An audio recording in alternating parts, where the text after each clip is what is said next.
Yo, yo, yo, what's going on, everybody? My name is DJ Mel. This is DJ Honeycomb.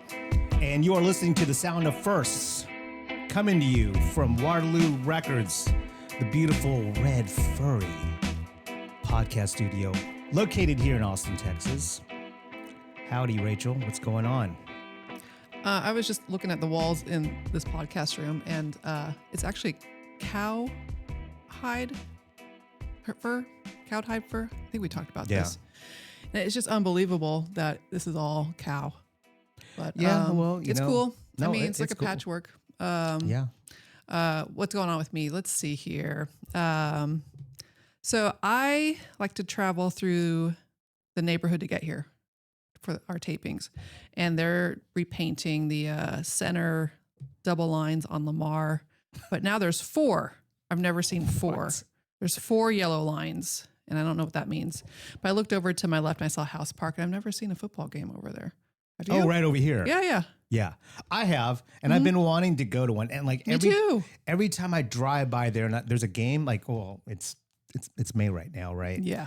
But during the fall, you'll see it like when you drive by, like around 7 p.m. or whatever. You'll see kids like playing football, an actual high school football game, and then I tell myself, all right, Mel, I know, got to go to a game.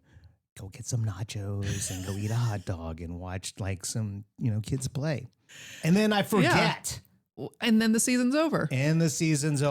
Also, what's the other stadium down south by my neck of the woods? Burger Stadium. Burger Stadium? Yeah, that's what it's called. That's a stadium like in Dazed and Confused where they're laying down like on the 50-yard line and the coach catches them. You know what I mean? Like, where did they film Friday Night Lights in any of the stadiums here? Was it no idea. High school? I never got down with that show. I mean, there's nothing wrong with that show, but I didn't like the POV of the cameraman. Everything was like, yeah. I'm like, geez, what is this? Not Blair Witch. It's like, I'm just trying to watch this game. I want to watch it otherwise, but whoever thought that was like a good, thing to do it was unwatchable. But I remember they would film in a lot of fun places here. Yeah, I mean, I do remember that, but I never watched the show. I just never did. Yeah. Never got down with it. Yeah. I used to sing karaoke on the weekends at this place called La Palapa, which still exists off 290 next to Reagan High School, which is now changed names. Reagan High School is different. It's still a high school, but they're calling it college preparatory school. And Friday Night Lights filmed there. And I'm like, I wonder if they filmed in the Reagan High School stadium. And I want to see a football game there. I feel like they need more attendance, but I'm just kind of like, this is cool. This is some fun stuff. I think, didn't they film at Nasty's too? Man, I don't have the foggiest idea. Sure. I don't know. Yeah. Knowing all due respect to Jack, the owner, right? It probably didn't happen. You know what I mean? Probably Jack was like, yeah, I want like $1 zillion if you're going to do that here. You know how he was back in the day. It's like, nasties is nasties. Yeah. Right. Well, I've been going down memory lane lately. I usually don't go through memory lane. I just think like, what do I have to do today? Yeah. You're not a sentimental person. I think we've touched on that before.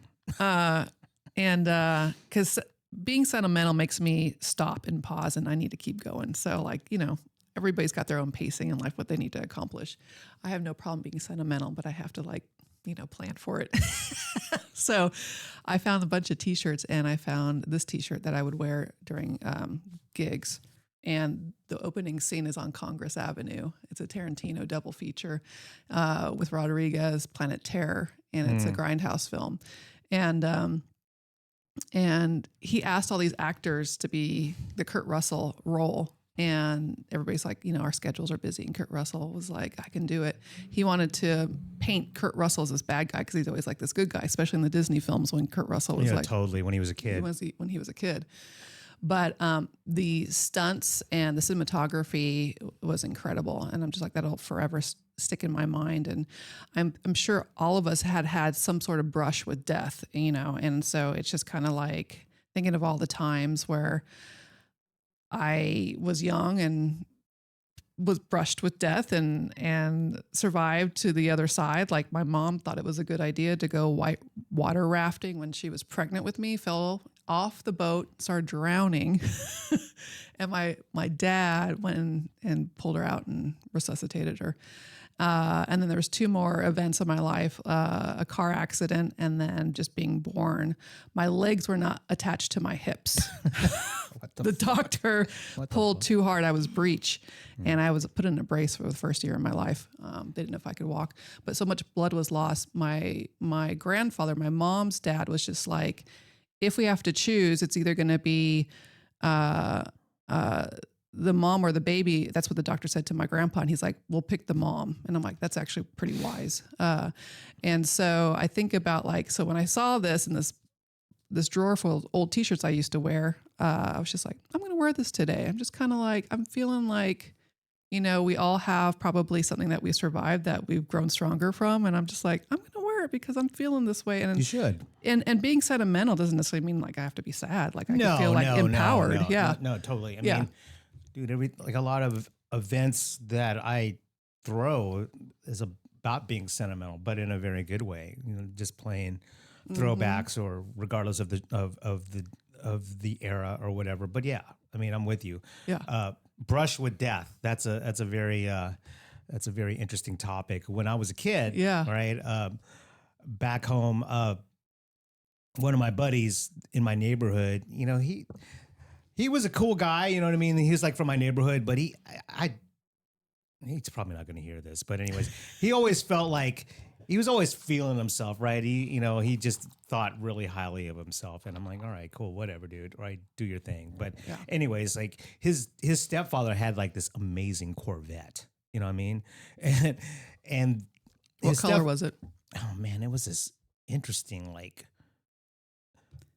coffee if you were to pour a lot of like milk in it or half and half. Oh, cool. Like, this light cafe. Yeah. And his stepfather and his mom took off and went on vacation for like a week, right? Mm-hmm. Now, mind you, my buddy had his own car, right? I mean, it was, you know, just a very modest Japanese car. I think it was like a Toyota or something like that. Yeah. I can't remember exactly which model, but he was like, I'm going to drive the Corvette. And I'm just like, no, dude. Like, no. Are you crazy? You know? So we go for a ride in this Corvette. He puts on like some metal cassettes. Of like, course. Like Rat or some shit. You know what I mean? Like Van Halen or something. Oh, okay. So we go to these, like, we go drive out in the country where there's tons of like 2-lane roads and it's super curvy. And like I said, this guy is always feeling himself, right? Very, very confident. And so we're just bombing down these like farm roads, right? And there's like this one road that had like this really tight curve. We're going about 80, 85. And I'm like, yo, around the curve? We're about to hit it. Okay. Now, this thing had like T-tops or some shit. Remember that shit when cars had T-tops? Mm-hmm. So we're banging like Van Halen or something. Like, what's that record? Is it 1984? Is that what it's called? Oh, damn. Right? Yeah. It's got like Panama and like Jump and shit like that. Is that the one with Hot for Teacher too? Yeah. So we're, like he's like rocking out to that shit because he was all into like Van Halen and shit or whatever. And I'm like, yo, dude. We're on this road going 85 and there's this tight ass curb. I'm like, dude, slow down. And he's like, no, man, I got this. I'm like, no, slow down. He's like, no, I got this. We hit it. We do this fucking crazy spin. We're spinning, right? And then we hit this barbed wire fence and the whole car is wrapped in barbed wire fence. And then it stops. And, you know, and I'm sitting in the car and there's just dirt everywhere in the air. Wow. And then it settles, right? Mm-hmm. And this guy that lived in this house, this farmhouse, probably like 100 yards from the road, starts running towards us and to help us, right? Yep. But the thing is that nothing ever happened. We didn't get hurt. We walked away from it. I mean, the car was like gone. You know what I mean? Jeez. Yeah. And that was my brush of death to the soundtrack of Van Halen, listening to Panama. Yeah. I mean, I guess it would be an exciting way to go. I mean, like that soundtrack and everything like that seems No, like grindhouse 101. That's not the way to go. I don't want. I think it's pretty I don't want to exciting. go out with David Lee Roth playing. You know what I mean? You know, I always think when I'm an old lady, if I get lucky enough to live that long, I want to die petting my dog. That would be the last chapter. That would be beautiful. So now that we're no longer the sound of furnace, this is now the sounds of death. Dun, What was the dun, name dun. of what was that corny ass like movie like series in the 80s? What's it called? Faces of Death. They said that's fake now. People are saying that's all fake. I remember, yeah. I think it was like there was like this one part, like there was this one scene in in one of those movies where the guy's eating they open like this monkey's skull and everyone's eating, like the guy's eating the brain. I'm like, man, really? You know what I mean? Like when I was a kid, I was like, So you watched that stuff? I think I watched maybe the first one. I was too terrified. One was enough. You know what I mean? Uh-huh. And there was like some dude eating like, some primate brain. And I'm just like, okay. I was scarred. And after that, I never watched another one. Yeah, I heard about the alligators. Like a guy got dropped into a pool of alligators. Almost like, and there's this VHS tape going around. I guess the boys were usually watching it in the high school that I was going to. But no, that's when I got into John Waters. I'm like, I'm not going to watch Faces of Death. I'm going to watch something really hokey and wacky and bizarre. This is my own bizarre world. And so we had this like old video store in the middle of the desert in the high desert of California. Instead of like carrying like your top 40, top 10 rom-coms, it was like John Waters everywhere. It's like, what is this place? And so I'm like, this is amazing. But yeah, I saw the Faces of Death like section in the video store. I'm like, I'm not going to buy that. It's going to give a shiver down my spine. I can't take it. So were you here? Were you still employed here at the store when John Waters did an in-store here? I don't think so. Okay. I don't remember that. Yeah. Wow. Yeah, I have a photo. It's me and Megan Stokes. What was her? Anyways, remember Megan. Anyways, yeah. We had a photo taken with John Waters back in the day. Was that John Waters? No. It was me. No, it was me, John Waters, and Corey. Remember Corey Corcoran? Yeah, that sounds about right. Yeah. So the one with Megan and I was with Robert Duvall. Oh yeah, that's right. Yeah. So anyways, the crazy people you'd bump into here. Why was John Waters here? I think he was doing some kind of in-store or whatever. Maybe it was either a book or maybe a re-release of one of his movies on the DVD or something. We had the like video that. store. I forgot about that. So he did that. Crazy. Salute to John. Austin. He's still alive, right? Okay, I need to make sure. I wonder how he still does that mustache. I know, it's amazing. Okay. Well, let's introduce this episode's guest. Nicole owns the Once Over, which is a wonderful coffee shop on South First. I go there all the time. And if you're a big David Lynch fan, you will love this place because the walls just have all sorts of David Lynch references and Twin Peaks related things on the wall, along with like 100 Polaroids of the cutest dogs in Austin, Texas. Nice. Ladies and gentlemen, make some noise for Nicole, the owner of Once Over Coffee.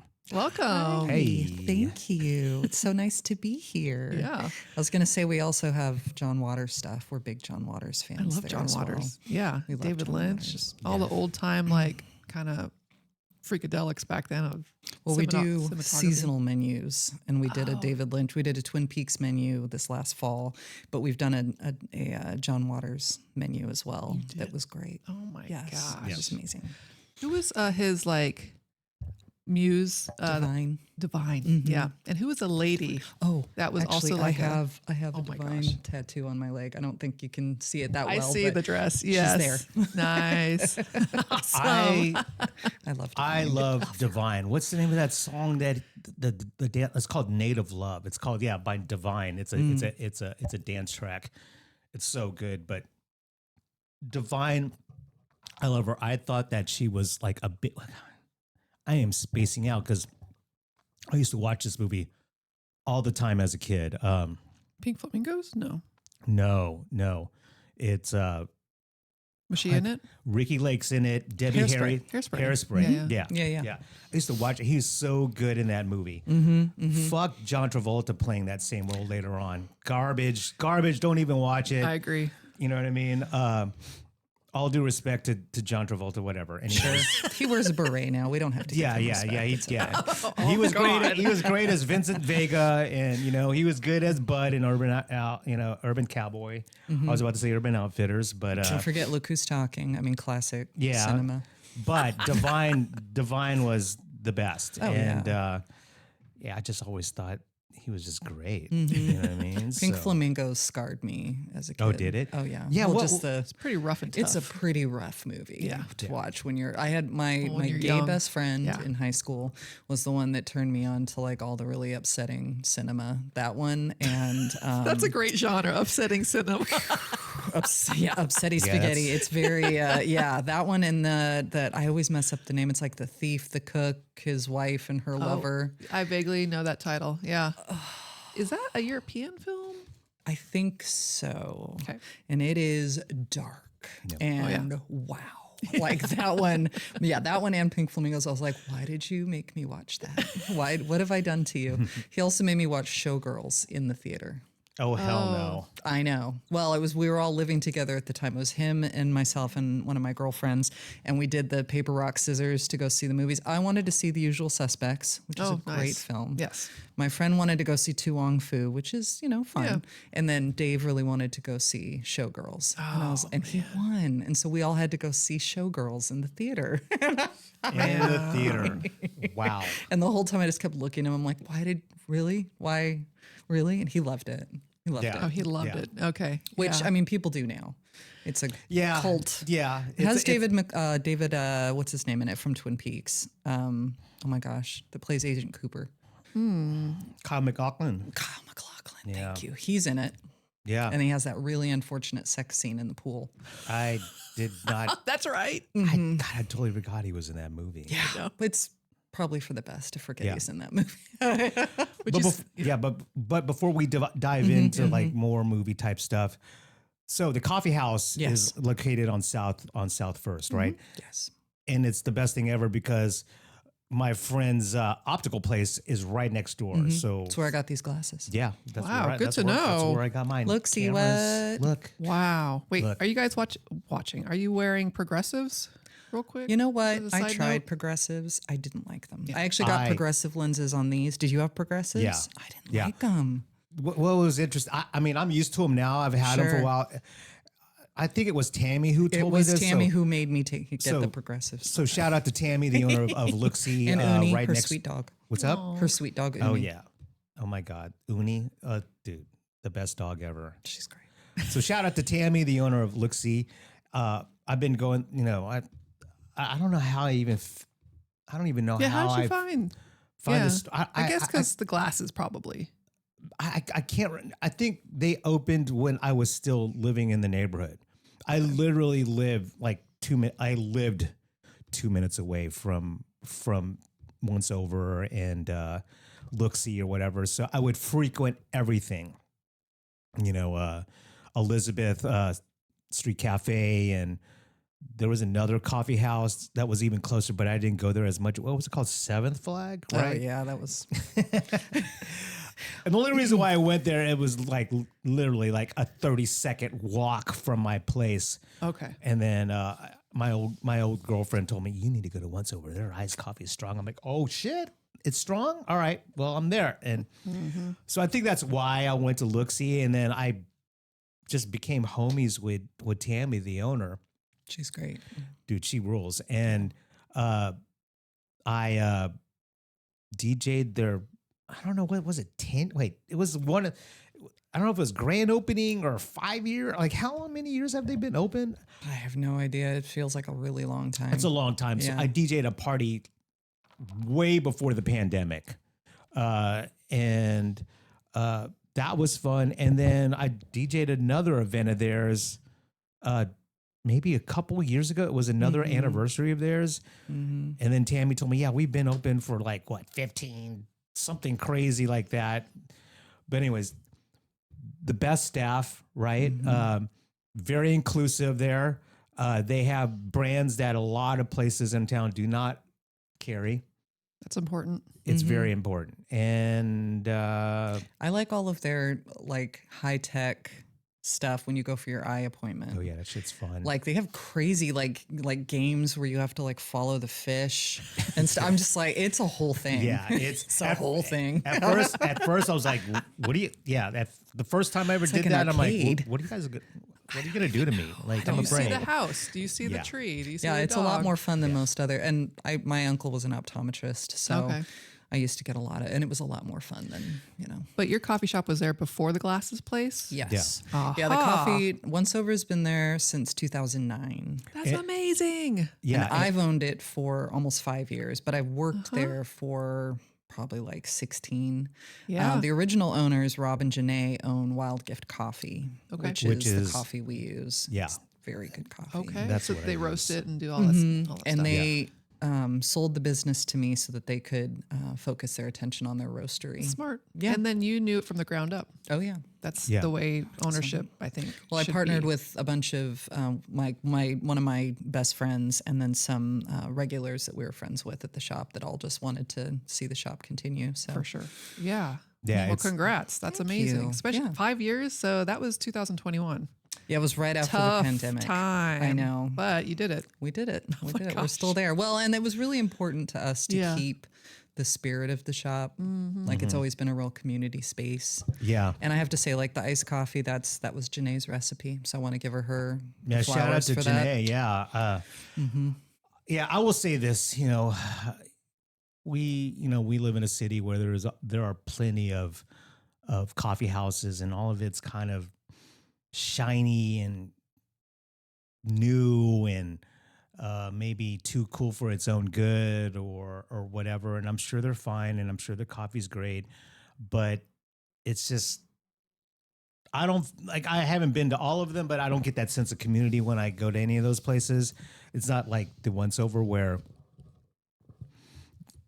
you can feel it once you walk in, right? And you can see people that doesn't matter when you go, you'll see that same person sitting at the bar drinking coffee. Yeah. There's just this thing about Nice. it. And I like it. Like, how long has the taco truck been in front of? Taco's been there longer than Once Over. I want to say El Primo, I think he moved in there maybe a year or two before Once Over was there. Yeah.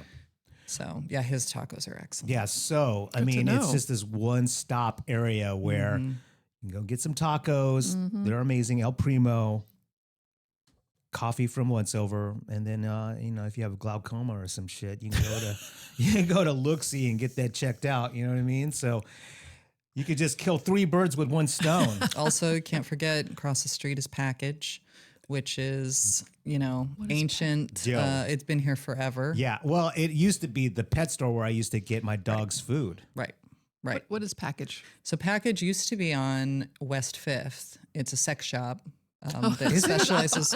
Is Yes. it? Yeah, you didn't know that? No, I thought it was just like, just Speedos and thongs for dudes and so shit. so when they used to be on, so the reason I know them is because I used to, when Black Swan first opened the yoga, they used to be on West 6th.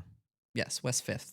And they were right next door to Package. And so when I would get to class early, they would keep the door locked until class was Right. over. So I'd go over to Package and just kind of hang out over there and peruse. And it reminds me, I grew up near San Francisco. Oh, yeah. And spent a lot of time Yeah. on, the Castro in San Francisco and a Yeah. lot of gay festivals and stuff like that. And so it's a very old school gay sex shop. That's what it reminds me of. Like they had all the flags, they have like all the stuff. They have hankies, which is old school It gay. is.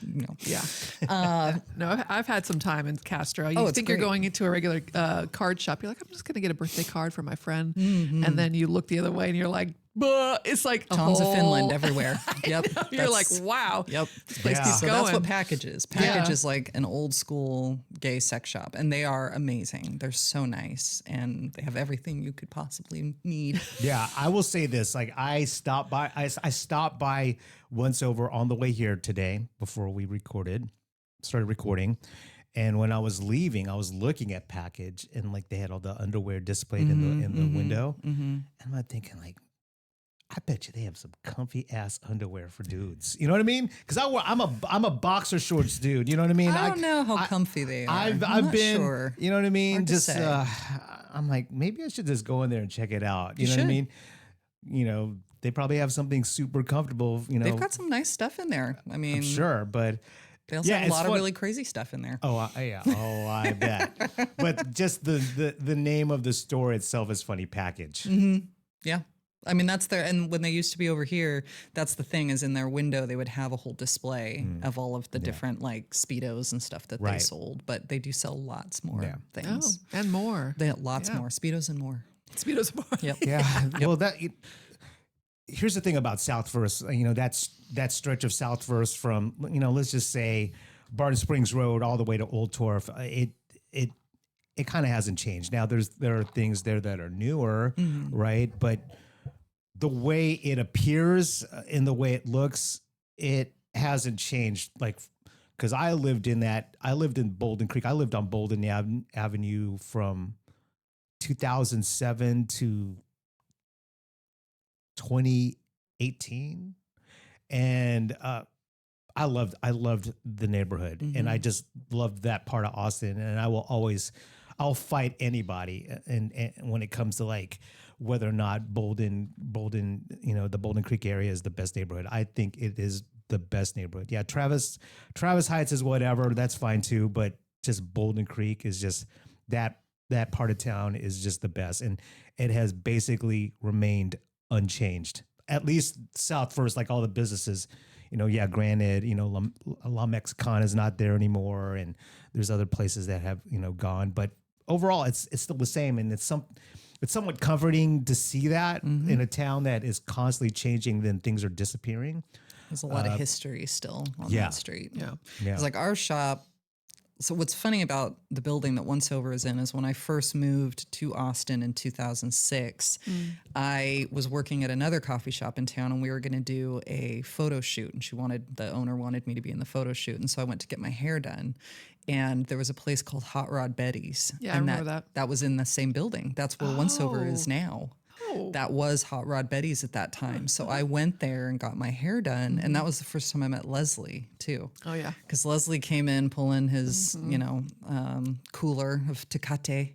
And it's like 10 o'clock in the morning. He's like, did you want one? I'm like, no, I'm good. Thank you, though.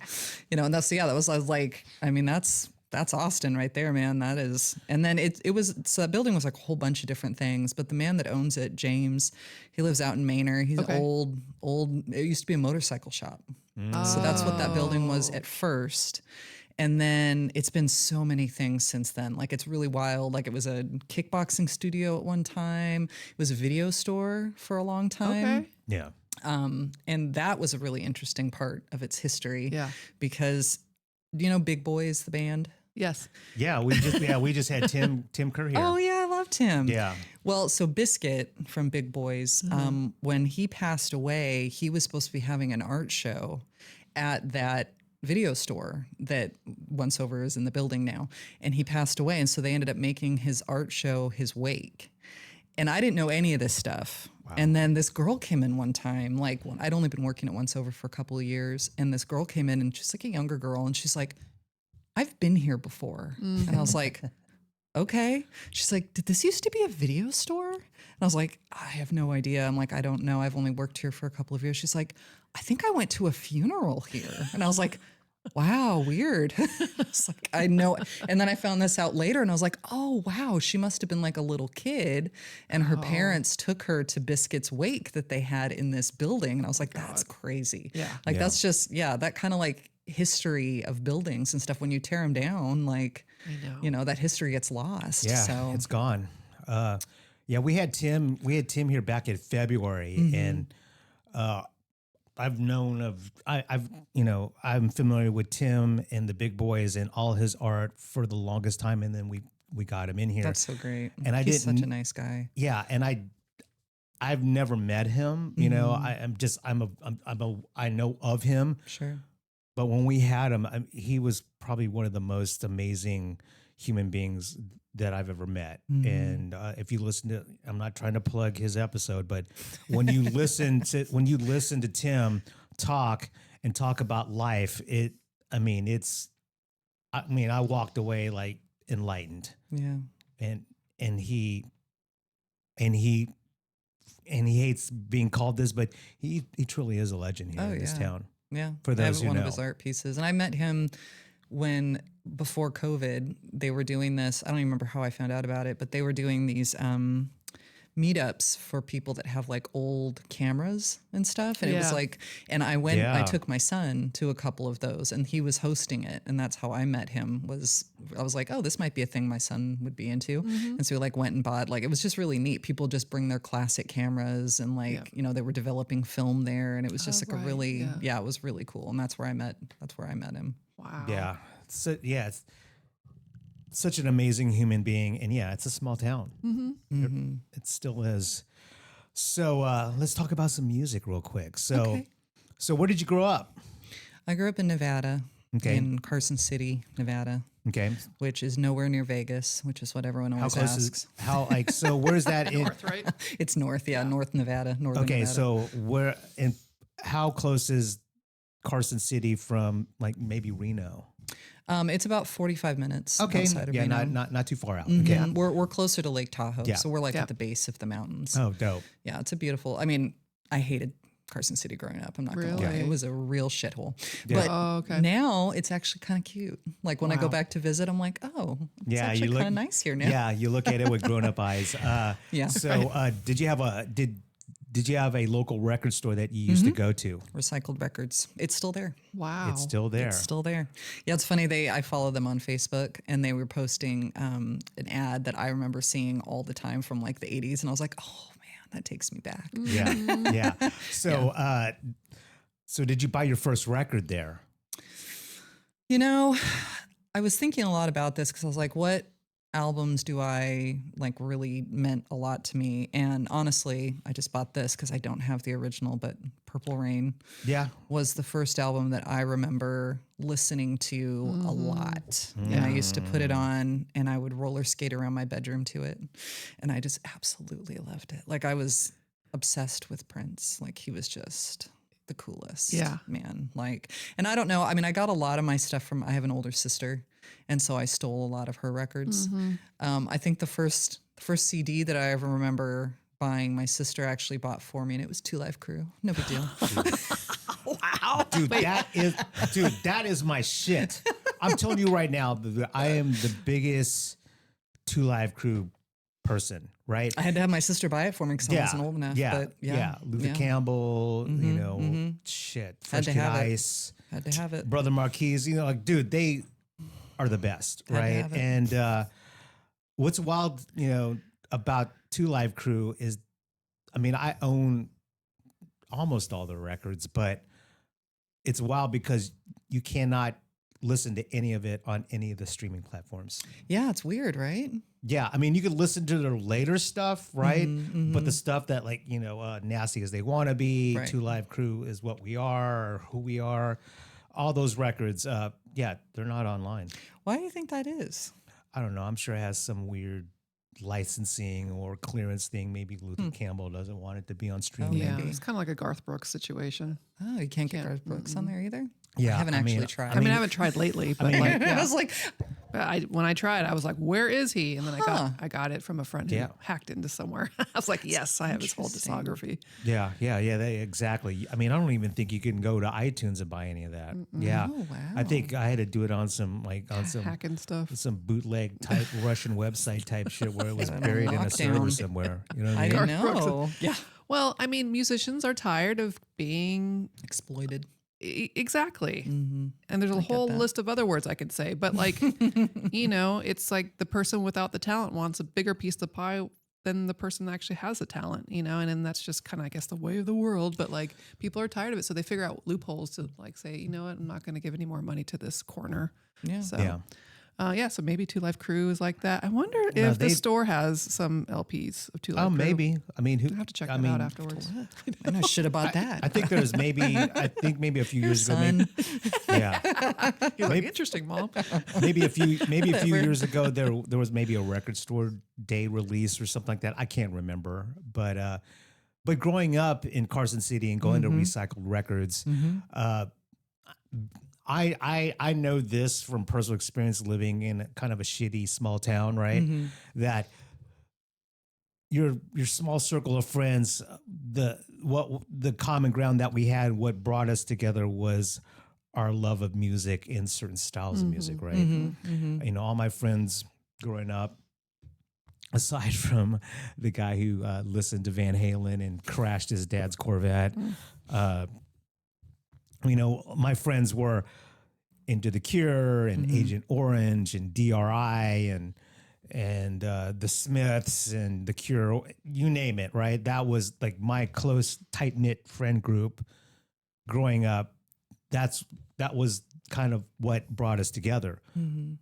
And did you have a friend group like that in Carson City where like, okay, all right, I'm hanging out with all the goth kids and well, we were lucky, you know, being so close to the Bay Area. So, you know, it was a 3.5-hour drive to go to San Francisco and Berkeley. And I had a friend that was going to school at UC Berkeley. So we would go a lot and stay with him and then drive into the city.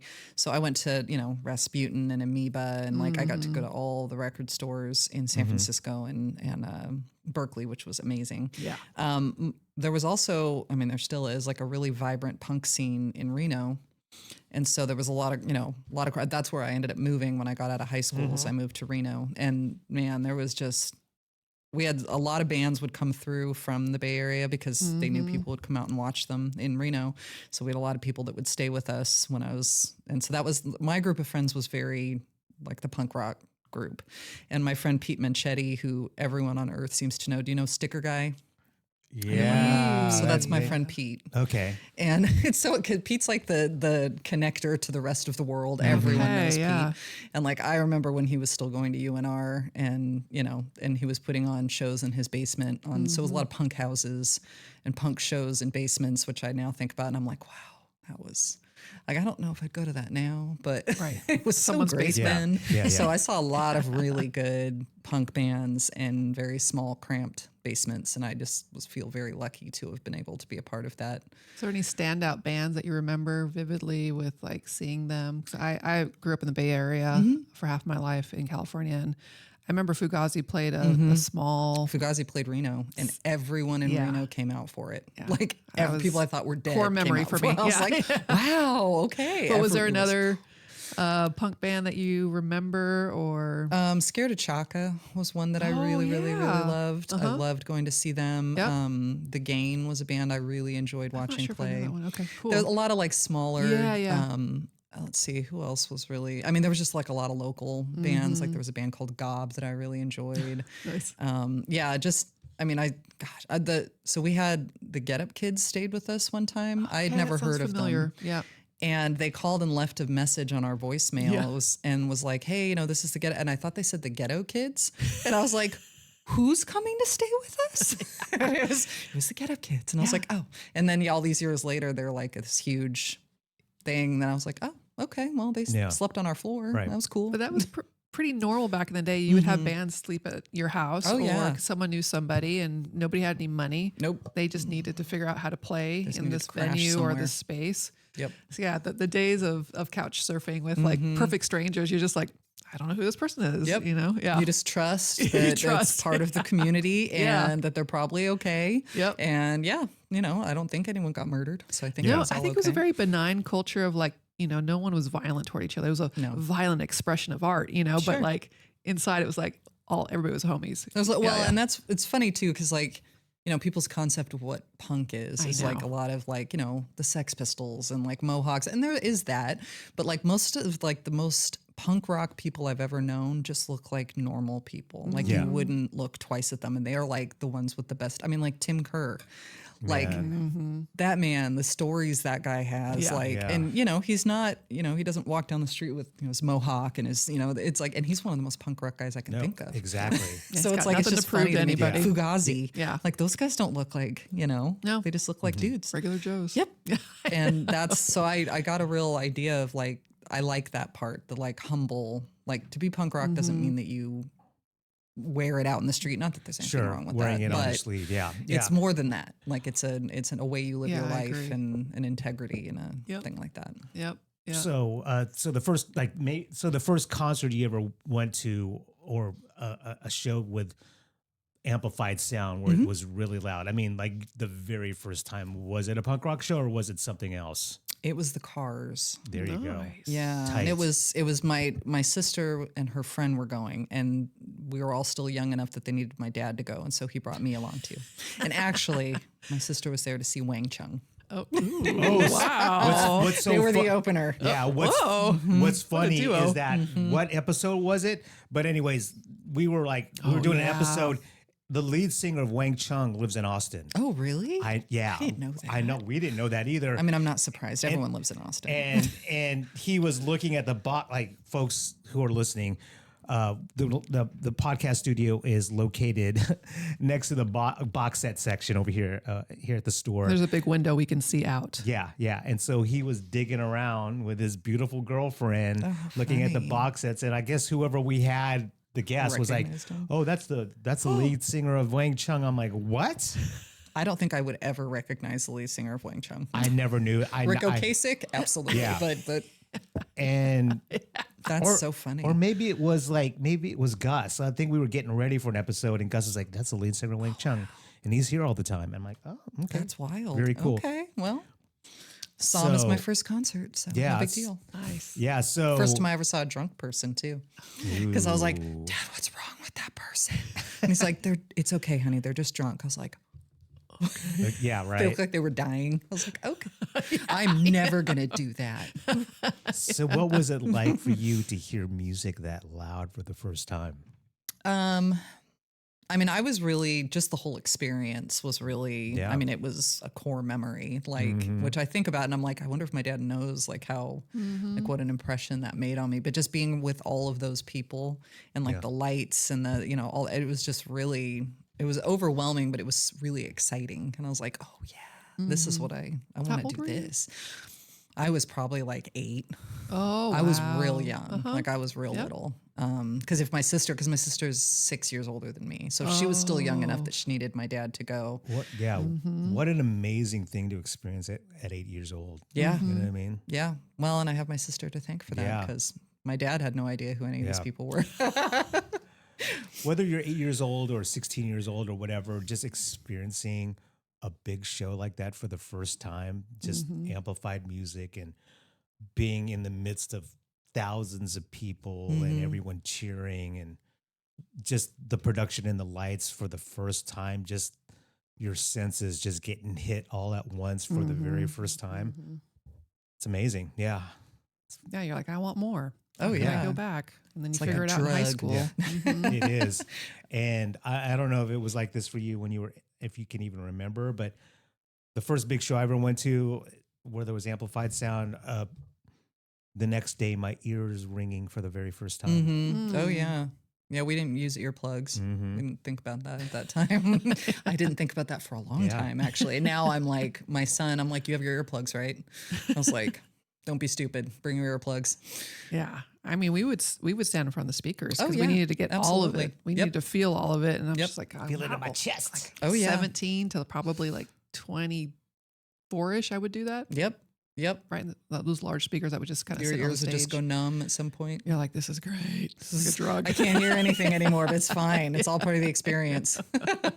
Now I try to kind of sit as far away as possible. But, I have to say good sound systems don't ever sound loud. Right. Yeah. Right. There are some bands, though, that just want to be loud. Yeah. And that that's an just- effect. One of the loudest bands I ever saw was I guess you'd call them a parody band. They're the Oakley Dokleys. Okay. And they all dress like Ned Flanders from The Simpsons. Oh, of course Really? they do. Oh yeah. And they Holy play shit. metal. But all the songs are about Ned Flanders. Like all the songs are about and it I gotta look this up. was so loud. Like I was not anticipating. I saw them at Red 7 like a million years ago. And it was I think it was when it was still Red 7. Might have been Oakley Barracuda. Dokleys. But yeah, Oakley Dokleys. I don't know if they're check still it out. around, but the loudest band I've ever seen. Yeah. Because I wasn't anticipating it and I didn't have earplugs. Yeah. And so I was just like, oh wow. Oh, that's upsetting. And I mostly wanted to go because I wanted to get a patch for my friend's boyfriend. She had asked me, she's like, because he was a big Simpsons fan. And she's like, could you get like a piece of, and I was like, yeah. I didn't know they were running their own merch table. And so I didn't get it before they went on stage. And so I had to wait for the whole show in order to be able to buy something from them. And so I was like, oh, this is okay. I'm in it. All right. Yeah. Yeah. So You have I'm to a good commit. friend. Good friend. Yep. Wow. You do have to commit. Yeah. So with all your musical kind of experiences, do you, I know with cinema, we touched on that a little bit. Do you incorporate some influence of that in how you call your coffee drinks or the programming that you do at the space? Well, so Once Over comes from X. With the that's Once right. Over twice. Dad would explain all the X imagery. So Rob and Janae, huge X fans. Wild Yeah. Gift is also from X. Nice. That's their album. That's Wild great. Gift. Yeah. Which is so funny because John Doe lives here. And Oh, gosh. he ended Wow. up coming in and Yeah. now they all know each other. And it's just like, it's wow. just such a weird thing that would, because they've been X fans forever. Okay. Yeah. So that's, I mean, That's great. he's a real nice guy, John. And he's such an underrated actor. oh, yeah. What movie? He was in Magnolia. Do you Was remember he? that? He was in Magnolia? Remember he was what's her name? Julianne Moore. Who was like the drug addicted wife of the film studio owner that was dying, who happened to be Yep. Tom Cruise's dad. Yep. Right? I didn't remember he was Yeah, in and they were that. like there was a custody battle over the kid, right? And he was in the courthouse. So and then remember the other He's movie? in Roadhouse. Roadhouse. Was he? Excuse me. That's the most important. the original role. one or the remake? Oh, let's not talk about the remake, okay? He was in the. He was He's in the. Oh, he's a really? bad guy too. Oh yeah, he's a bad guy. I don't remember His little that. I gotta watch it again. mustache. He has a little mustache in that. You said okay. Roadhouse is. Well, I could talk for I hours love about Roadhouse. Roadhouse is one of my favorite. well, movie. that's funny you say joke. that. What was the other movie? Like he was wow. in. No joke. Do you remember? Wow. Do you remember? Is it Roadside Prophets? Do you remember that movie? It was yeah. him and Adam Horovitz from the Beastie Boys. And they were both like just kind of traveling everywhere on a motorcycle together. It's like the Motorcycle Diaries. Yeah, yeah.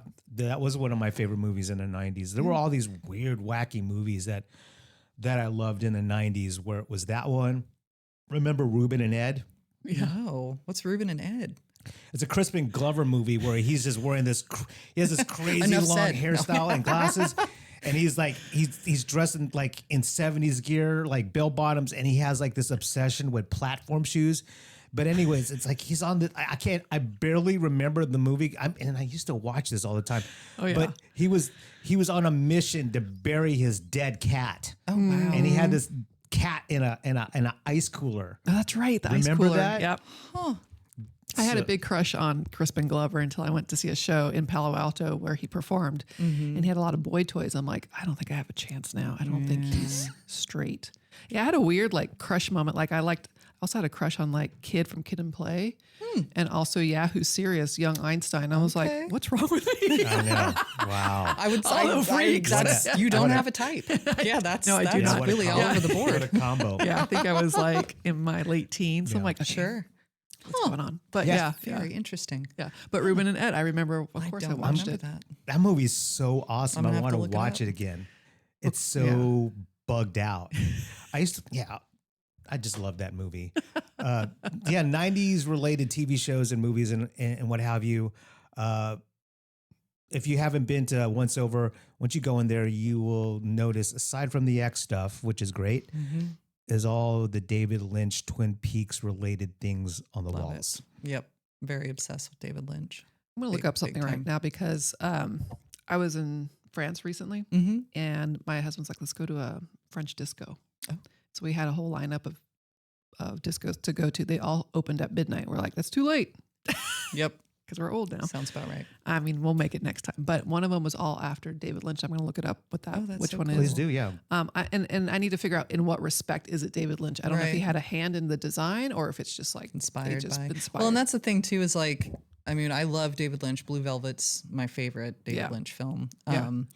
But you know, like Twin Peaks is the main thing that and it's just aesthetically, it's my favorite of his. Just I Oh, just sure. love. Yeah, I mean, the music and I mean, it's like Dario Argento. That the like ultra color, like the aesthetic is just. I just absolutely love it. Yeah, it's yeah. Is it similar to Kubrick though too? Maybe. yeah. I could see Clockwork that. Orange. I could see the Mhm. similarities. Mhm. I mean, I watched Twin Peaks when it aired on ABC Mhm. when I Oh, was me a too. kid. That first pilot episode scared the shit out Dog. of me. I couldn't scary. sleep. I was Man, so scared. it was so crazy just watching the entire thing. And then I remember as a kid buying, Laura Palmer's diary. I don't know if I still have it. It's got to be somewhere in the house.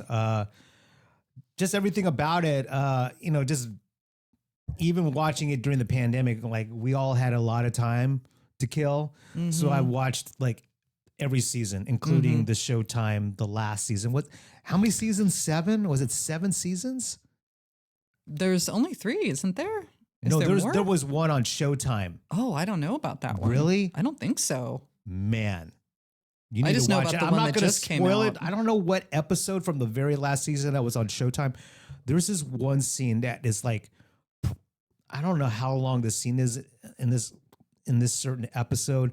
It's like probably 15 minutes long, and it's the most bugged out, crazy sequence I had ever seen. I'm like, man, this is nuts. I mean, it's so crazy. You got to watch it, and then the ending of the series. Oh my god, dude, it's so crazy. But and then of course, Fire Walk with Me and all this kind of stuff. Yeah. But just me, like many years removed from the first time I've watched Twin Peaks. Laura Palmer was kind of a hoe, you know what I mean? Like with daddy issues. Though, at the same time, she really achieved a lot. If you think about it, like she was going to school, she was working in the department store. She was also being a call girl. She was, just like, how did that girl find time? I know. in the I mean, day? I mean, She's a and real I know, inspiration. and when I say hoe, I don't Cocaine, mean it that's like how. in a very demeaning way, but I see similarities between her and Jenny from Forrest Gump. Well, yeah, they were Weird both they were both sexually abused. Yeah, weird their daddy dads. issues, right? And Yep. just slept with everybody. Well, that's when you're taught I'm not to be a psychologist, but when you're taught from a young age that that's what love looks like, that's what you totally, look for, totally. you know? And I'm not saying that. I just see the common ground those two characters Sure, have. sure. Wasn't there like a crow or a bird that was obsessed with Laura? There was a bird that says her name, It's like a minor bird. and it's like Laura, and then they kill it. They shoot it through the window because they don't want it to say the name of the person that had kidnapped her. Yeah, And so the killer shoots the bird. yeah. It's so. But yeah, it's so creepy when the bird's like, Laura, no, don't. You're like, yeah. It's so Such a creepy It's show. so bugged out. The love bird. it. I'm just like, what the? Like, I Yeah. remember watching it, going, dude, this is fucked up, Yeah. right? Yeah. Yeah, and that just was all- like the cleaned up David Lynch, because that was the prime time. That was like Yeah. when you watch Fire Walk with Me, you're like, oh, this is yeah. what it would have Yeah. been like if he'd been able to. Right. Because man, that was dark. Fire Walk with Me is dark. Yeah, just all the characters. They just the cast of characters on Twin Peaks. Man, Log Lady. What was Classic. What was Home? I follow her online. Dude, just a doll. I mean, she is even to this day. Sherilyn Fenn? No. No. No, the one that was the waitress at the cafe. Oh, Norma. the I don't one. know what her name. Blonde? No, the one that was dating the dickhead with the Oh. slick back hair and the ponytail. Mm-hmm. What's his name? And then, just all the characters in that movie. You know what I mean? Just there's so many of them. I can't even name them all, but it just kept things interesting for all those seasons. Well, and that's, you know, Blue Velvet too. It's like that finding the creepiness in the everyday, like in the things that are just ordinary. And it's like creepy, like what's the creepiness that's laying just under the surface of that? So they're all like just normal looking people, but then there's all this creepy stuff that's going on behind the scenes. And I feel like that was a big thing that David Lynch did, is kind of taking the thing that looks average, but showing you the darker side of that. And you're like, oh yeah, like in Blue Velvet, just the white picket fence with the red roses. And like, that's such a classic, like, but it creeps me out whenever I see it, because it just makes me think of Blue Velvet. And I'm like, Yeah. ugh, Dennis Hopper and Blue Velvet. Ugh. Yeah. Yeah, it kind of illuminates how creepy things happen in any city or town when the sun goes down. Sure. Behind closed doors. That movie is wild. Of course, Dennis Hopper and that character is just crazy. Laura Dern, the scene, Laura Dern's face when Isabella Rossellini runs up to Kyle and she's all naked and he says something like, she says something crazy and then like Laura gets upset and she makes this fucked up face. I just thought that was funny, but just everything about it, the score, the music, everything, especially with Twin Peaks, just the film score or the TV show score, and also Julie Cruz, you know, Angelo Badalamenti. Yeah. He just Everything about what's it. funny is we have these regulars that come to Once Over, Bob and Deborah, and they're really high up in the Jehovah's Witness. And they've been coming for years to Once Over, which is awesome. That's just part of who they are. They're also accountants. But there was one time Bob grew up in New York, and I was playing the Twin Peaks soundtrack one time, and he was like, Angelo Badalamenti was my music teacher in school. And I was like, what? Yeah.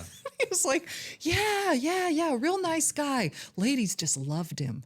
She's like, my mom didn't like him. She thought he was a little too smooth. It's like, but yeah, he was a real nice guy. And I was just like, that is so random. Yeah. Like, I was just like, that is an amazing story. Yeah. Thank you for telling me that. Wow. Bob. Yeah, That's crazy. I know. Just small world. The club in Paris is called Silencio. Oh. And David Lynch did like in design- Mulholland Drive. did design everything. Okay. And so, that's so cool. So look it up. You'll see the rooms look exactly like some of the sets. Oh, that's so neat. Yeah, so it's lots of rooms. It's not just one big dance floor. And if you want to go dancing, you dance behind the DJ. So I don't know what that looks like, but there's wristbands and memberships and a whole host of like musicians visiting there, like Pharrell to Dua Lipa or however you pronounce her name. Silencio. Silencio. Isn't that like the Italian horror director didn't? Dario Argento. Yeah, because I know Goblin did a lot of their Yeah, they scores. they were doing a tour where Goblin was playing the score live. Oh yeah, which is very I cool. saw them live at the Mohawk years ago. It was great. That's neat. I love Goblin. But Silencio, I feel like, I'm thinking of the I think it's like the drug cartel movie.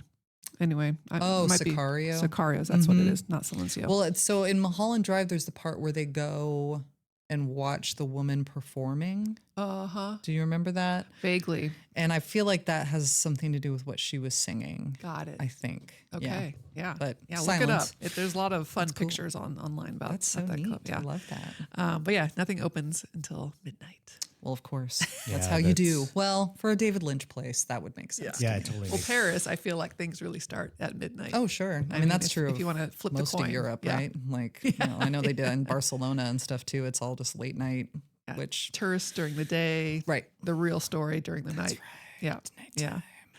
Yeah, that's awesome. Yeah, David Lynch, everybody was watching Twin Peaks when I was in high school. I was like, it was just too creepy for me. But why was I interested in the Brothers Quay? Why was I interested in all these other creep? Like somehow it was too creepy for me, but the other things were more entertainment and didn't actually get me personally. So I did watch Faces of Death when I was in high school. And I actually used part of Silence of Death. What? Silence of the Lambs? Yeah. I used part of Faces of Death in a science exhibit that we did in my science class, because there's a part in Faces of Death where they're showing the kosher way to kill a cow, where you slice its throat and it bleeds out, Okay. And they have that in, I don't know if it's true, in Faces of Death. You were saying that you think maybe it's fake. People are starting to debunk it. So, I mean, I'm sure you take all the information, somewhere lies the truth, right? For sure. Yeah. I could see, and I remember the monkey part. That's like one of the parts that's the only thing I sticks remember in my head. as a kid. Yeah. Yeah. Well, because they beat the monkey to death I know. first. Yeah. And I was just like, this is so messed up, but yet I'm watching it. Yeah. Yeah. Yeah. I believe it was all staged. That had to have been. But, There's no way, right? I don't know. But, I hope so. Here's a camera, right? In the actual midst of what's happening. I'm like, let's just hope that it was fake. I prefer that, honestly. I don't want to think it was real. But if you guys watched it and I did, it just kind of tells everyone like where my parameters are of watching creep and scary and spooky and disturbing versus like hokey and entertaining. Like Brothers Quay is kind of hokey to me, so I can watch it. Sure. And that's what Tool got their influence for their videos. interesting. Yes, Brothers Quay. Oh, that makes sense. But Well, I love David horror Lynch now. is just too creepy. So I love horror now. Oh, so yep, it yeah. probably, and it used to scare me, but I'd still watch it. Like Yeah. Nightmare on Elm Street. Oh, That yeah. scared Dude, Jesus out of me. I couldn't sleep after that. Dude. And it's one of my favorites. Yeah, I love all it. of it. Hellraiser. Love it. Oh yeah, the Hellraisers. Yeah. Dude, Love it. Hellraiser. I mean, I haven't watched it since I was a kid, but basically, Hellraiser was basically about a woman that was just completely whipped, right, over a dude. She's obsessed. Obsessed with this dude. He was bad. Yeah, and he would tell her what to do and all this crazy shit. Yeah, I now looking at it with grown up eyes, I'm just like, okay, you were just whipped, girl. You know what I mean? But she gets back at him. She takes his heart. in the Oh, I second don't one. remember that. Finally. Yeah. Yeah, you watch Hellraiser 2, Yeah. and she ends up ripping his heart out. So See, that's I pretty didn't sweet. watch Hellraiser 2. Well, there's 3, right? Oh, there's lots of Hellraisers. I watched 3 kind of recently, and I'm like, man, I almost felt like it was too slow.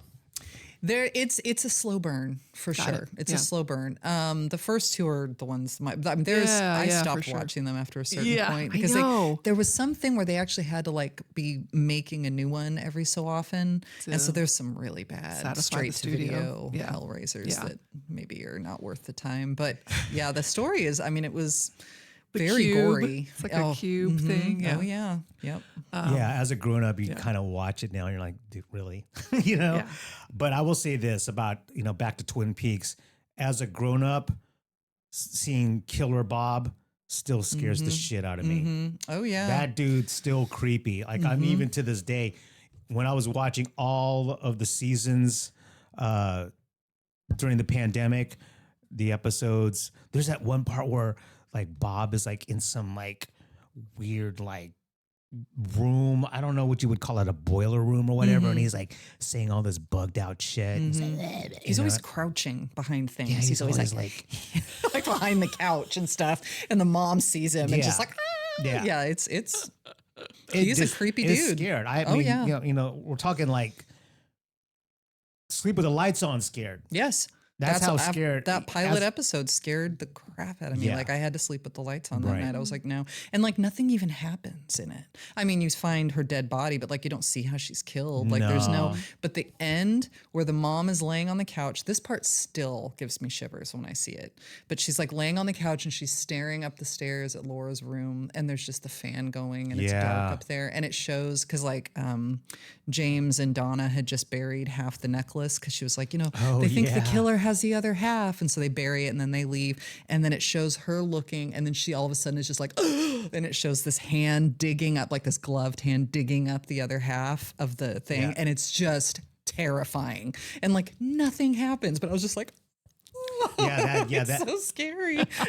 yeah, that, It's still like when I watched it, I'm like, yeah, no. yeah, that fucked me Creepy. up. Yes. It really fucked me up. I appreciate that. So the Twin Peaks theme, I think Moby needs to basically thank Moby, the electronic artist. I think he needs to, I'm sure he does, but if it wasn't for Twin Peaks, I don't think he would have a career. You think so? Because like his very first single, it's a song called "Go," and I think the "Go" sample where it says "Go" is oh my god, is it a Love and Rocket song? I know which one you're talking about. So Tones on Tail also. No, it's Go. Tones on Tail. Oh, Go. Tones on Yeah. Tail. Okay, Yeah, it's, I know the song. Yeah, Yeah. Love and Rockets adjacent group. But anyways, Moby samples the Twin Peaks theme for his really? very first. Yeah, like didn't it know was that. it was a big dance track, and it was a Twin Peaks song. Because I never knew that. I never put two and two together.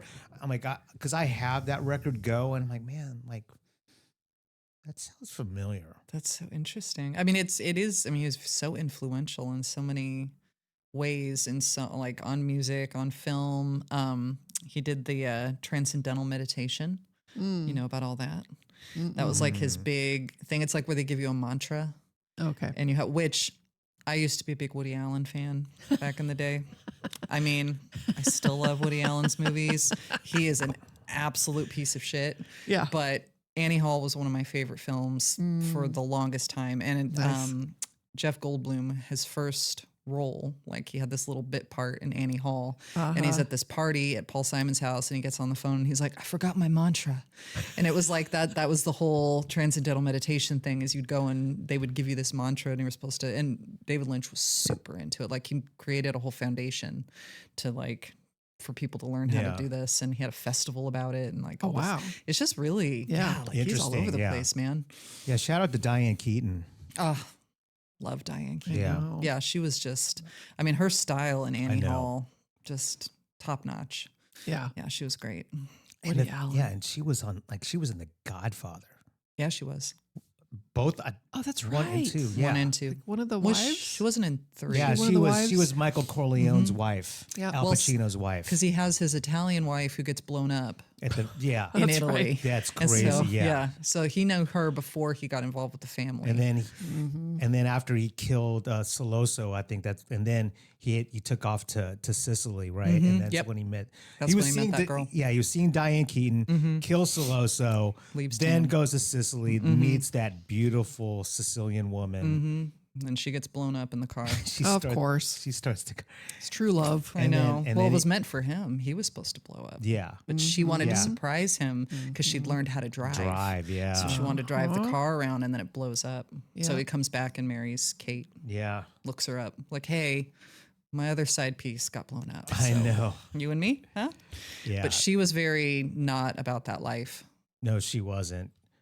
Yeah. And when I was young, I remember being like, "Oh, what is wrong with her? It's fine." Like I really romanticized the mafia when I was young. Like I watching The Godfather, especially, I was like, wow. And I'm Greek. So I asked my dad, I was like, Dad, was there like a Greek mafia? He's like, no, what are you talking about? Which of course there was a Greek mafia, but like my dad everywhere. was, but I was like, yeah, it's too bad that his wife got blown up. Like, and they had to marry this other lady. She seems like a real killjoy over here, My dad's just like, what is wrong with you? I'm like, what? Yeah, again, it goes back to grown up eyes, where like you don't want to live that mob life. Of course not. You know Well, what I and mean? now as a mother too, like, yeah, I get it now. But yeah, at the time I was just like, man, what is wrong with it? Just let him do his thing. Yeah, I mean that's how people managed themselves and supported in their own communities, is to create a group, and the group end up being some sort of mob term. So you have, like, if you've ever watched the series Boardwalk Empire, you have the Irish mob up against the Italian mob, and at one point they were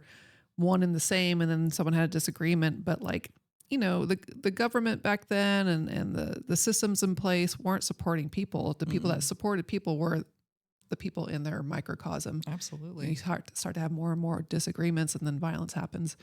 And so, yeah, I'm sure the mob was like from the beginning of like the dawn of man started. I mean, Someone's got to govern some sort of body of people. I know. I don't see how it's any more corrupt than the government. So, and Isn't it all the same? Yeah. kind of, yeah. Yeah, I mean, yeah. So yeah, recommended viewing: Godfather 1 and 2. Iffy feel on about 3. Iffy about 3. Iffy about 3. 3 is contentious. We should Yeah. put a banner underneath this visual podcast for people who watch podcasts, or our podcast is spoiler alerts for these movies. Good Yeah, point. yeah. Yeah, good point. I guess Yeah, that blowing a up ticker. thing. Well, you've had this many years to watch it. I'm sorry. But now that you guys talk about it, I think I want to revisit Twin Peaks, because I feel like I just need to get the flu and then watch all of it. Yeah, I need to watch it. Was I telling Maddie, or I think I was telling Maddie before we started recording? I mean, I have my buddy has.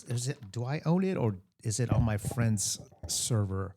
But anyways, he has every season of Twin Peaks. Mm-hmm. And yeah, you have to be dedicated to watch all of them. You know what I mean? Because it's easy to get distracted and what have you. But I definitely want to start watching it. I especially want to watch the very last season of Twin Peaks that was on Showtime. Then is that the new one? The latest one that Yeah. came out in 2017? Well, because then there's the other one that just came out recently. There's another one? Mm-hmm. That's what I thought you were talking about. And that just came out within No. the last couple of years. And that was where they brought everybody back. And it's all these years later. No, it's just, I don't know if that's the same one. It is. I'm not here to spoil anything, but it was so bugged out. Yeah. You know what I mean? Mm-hmm.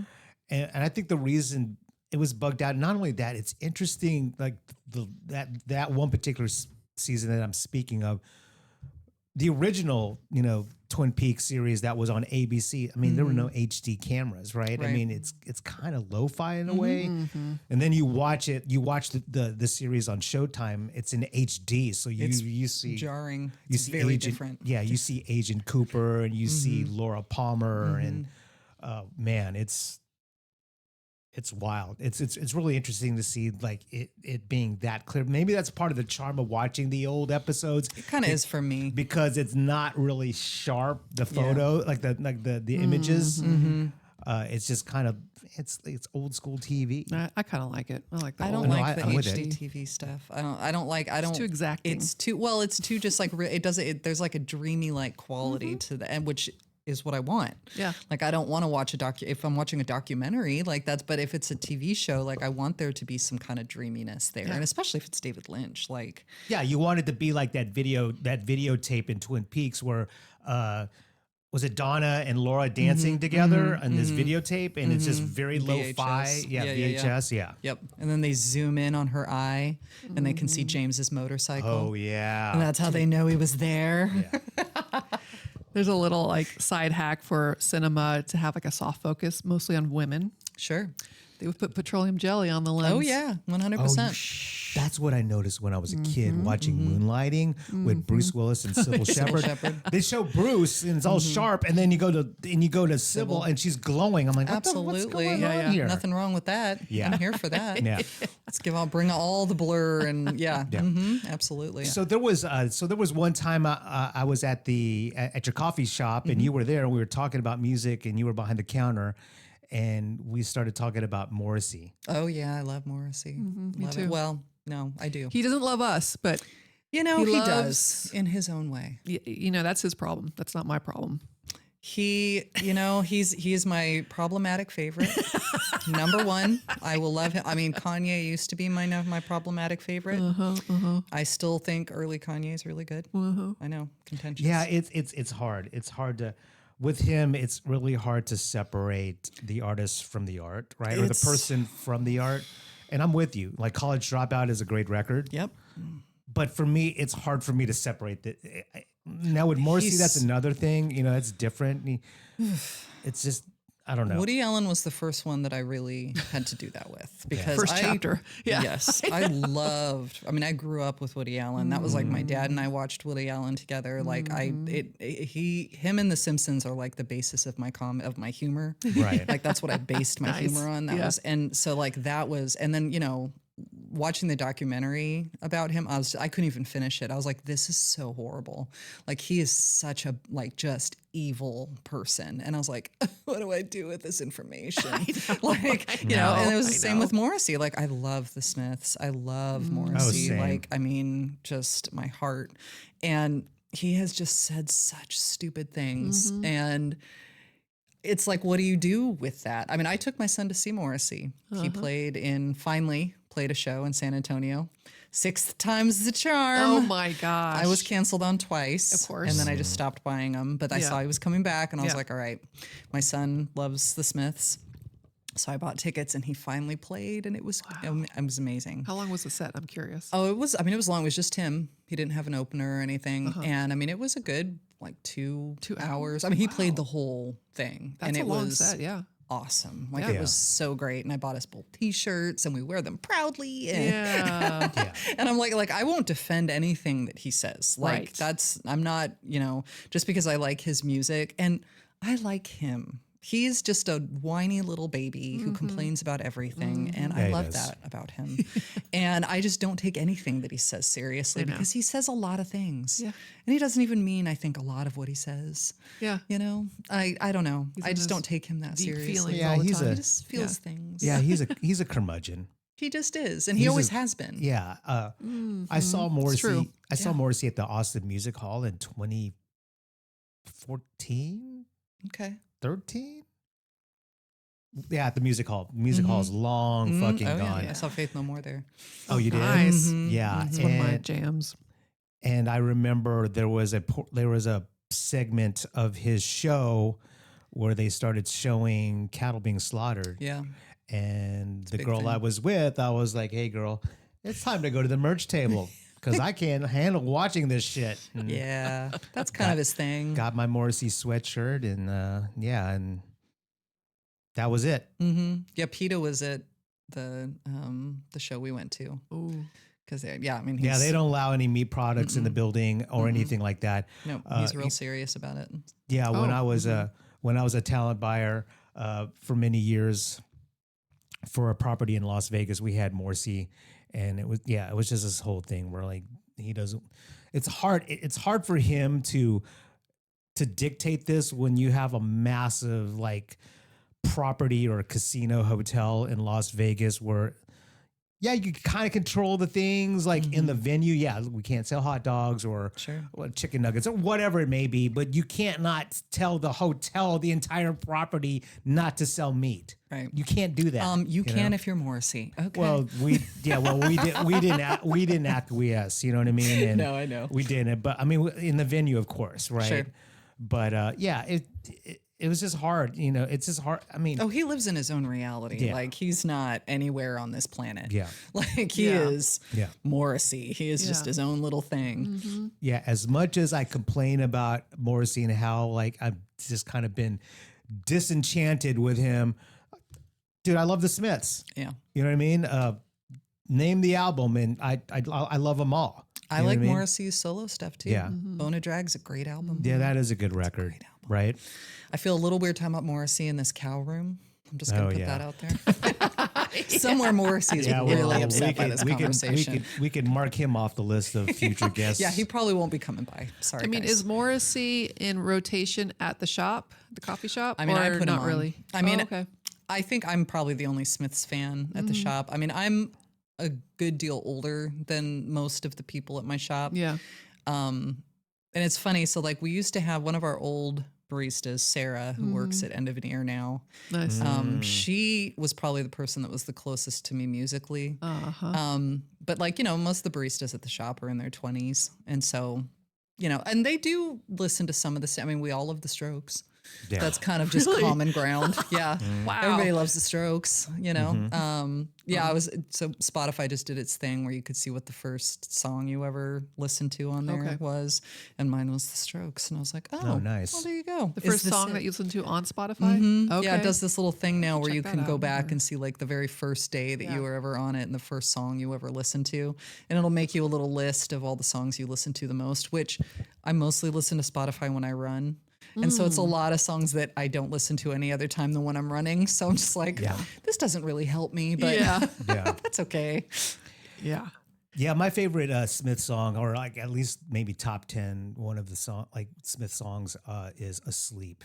Oh, it's like one of those "Woe is me." Oh, hurts such so a good. Sad song. "Woe is me" kind of like hurts so good. Is that the one about suicide? Yeah, sing me to sleep. That song. Sad. But then again, he's got like upbeat joints that you want to dance to. There's like the Francois. I think it's the Francois K remix of "This Charming Man." Oh yeah, very dancey. So many of those songs. Yeah. "This Charming Man" is a great one. "Ask" is such a fun song. "Hang the DJ," but that's Morrissey. Yeah, but. That's the thing too, is like I've listened to so much Morrissey and Smiths that I sometimes forget. I had this conversation with my son because he's a Smiths purist, but he was like, the music is not as good, Morrissey's, like the actual music. And I'm not really listening to the music as much. My son's a guitarist, and so he's listening for the guitar, So and he's into listening Johnny for the Marr bass and how he plays. Absolutely. And when he first started listening to it, before he started playing guitar, he was really brought in by Morrissey's songwriting, because he is an amazing lyricist. Like, he really does write great songs. But now that he's gotten more into music, he's like, the music in Morrissey songs is just not very good. And I was like, I never really noticed. I'm like, I'm only listening to his singing. Yeah.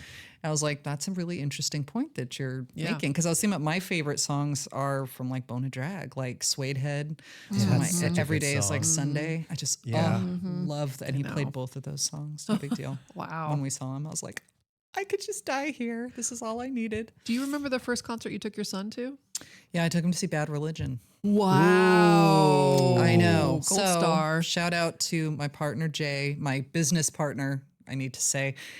They've really co-opted the word partner. They sure have. I now have to really make sure that I differentiate. Isn't that weird? No more boyfriend. Here's what I'll say. No what I more mean? business partner. I have a funny story about What this. is up with that now? So very my corporate. old barista, Marion, when they came on to work, I was explaining to them, I was like, yeah, I have 5 partners. And they were like, wow, good for you. And I was like, You're swinging. yeah. I was like, Yeah. I guess. I don't know. I like them. Sure. And then we're talking about it. And I was like, yeah. And then there's my friend Hanny, and he's a silent partner. And they were like, what does that mean? And I was like, wait. I'm like, what are you talking about? And I was like, oh, business partners. I'm like, why? Really? You thought on your first day of work I'd be telling you about my romantic partners? I was like, that's unprofessional. But I was like, Yeah. So anyway, business partners. Yeah, that whole thing that has happened within the past 5 years. I'm like, I think it's weird. It's like, well, I get it, because it's like, it's so binary to say Yeah, boyfriend or yeah, girlfriend. I I know. get it. So it's like, I don't know, maybe I need to find a different word. Maybe Yeah, they I can have mean- it, and I'll find my business associates. There you go. yeah, So anyway, my business associate, Jay. yeah. So he is, before he was my business associate, he was just a regular and my friend. And we always called him Punk Rock Jay, because he is buddies with, No Effects. He actually manages No Effects now. Wow. And so he was in San Antonio, Bad Religion was playing, and he sent me a message and was like, hey, do you guys want to come to San Antonio and see Bad Religion? It was Bad Religion and Against Me. And I was like, yeah, like, we're not doing anything. That'd be fun. So we all drove to San Antonio, went to the, what's the theater? It's the Aztec Theater. Aztec. Oh, yeah. nice. Just such a cool Yeah. theater. Which is like right around the corner from the Majestic, right? I think I believe so. Yeah, it's a smaller one. Yeah. It's such a cool theater. But yeah, so we just went there, and like, my son got to go on the bus and meet Jay, the guitarist, and like, hang out with them. And then, we were backstage watching the show, and he got to go in the green room and eat all their chocolate and like all this stuff. And I was just like, do you even understand how cool this is, man? Like, and no, he did not.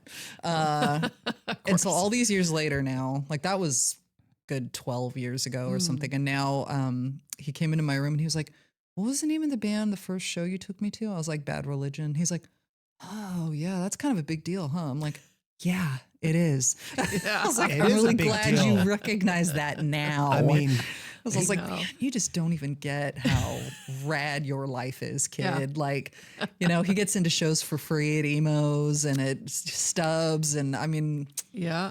this life that he gets to lead. Yeah, I'm like, dude, Charmed life. seriously, spoiled. I know it's kind of all downhill from the very first show. I Like, kind of your worry. Yeah. very first show to be on some, just some VIP style type shit, right?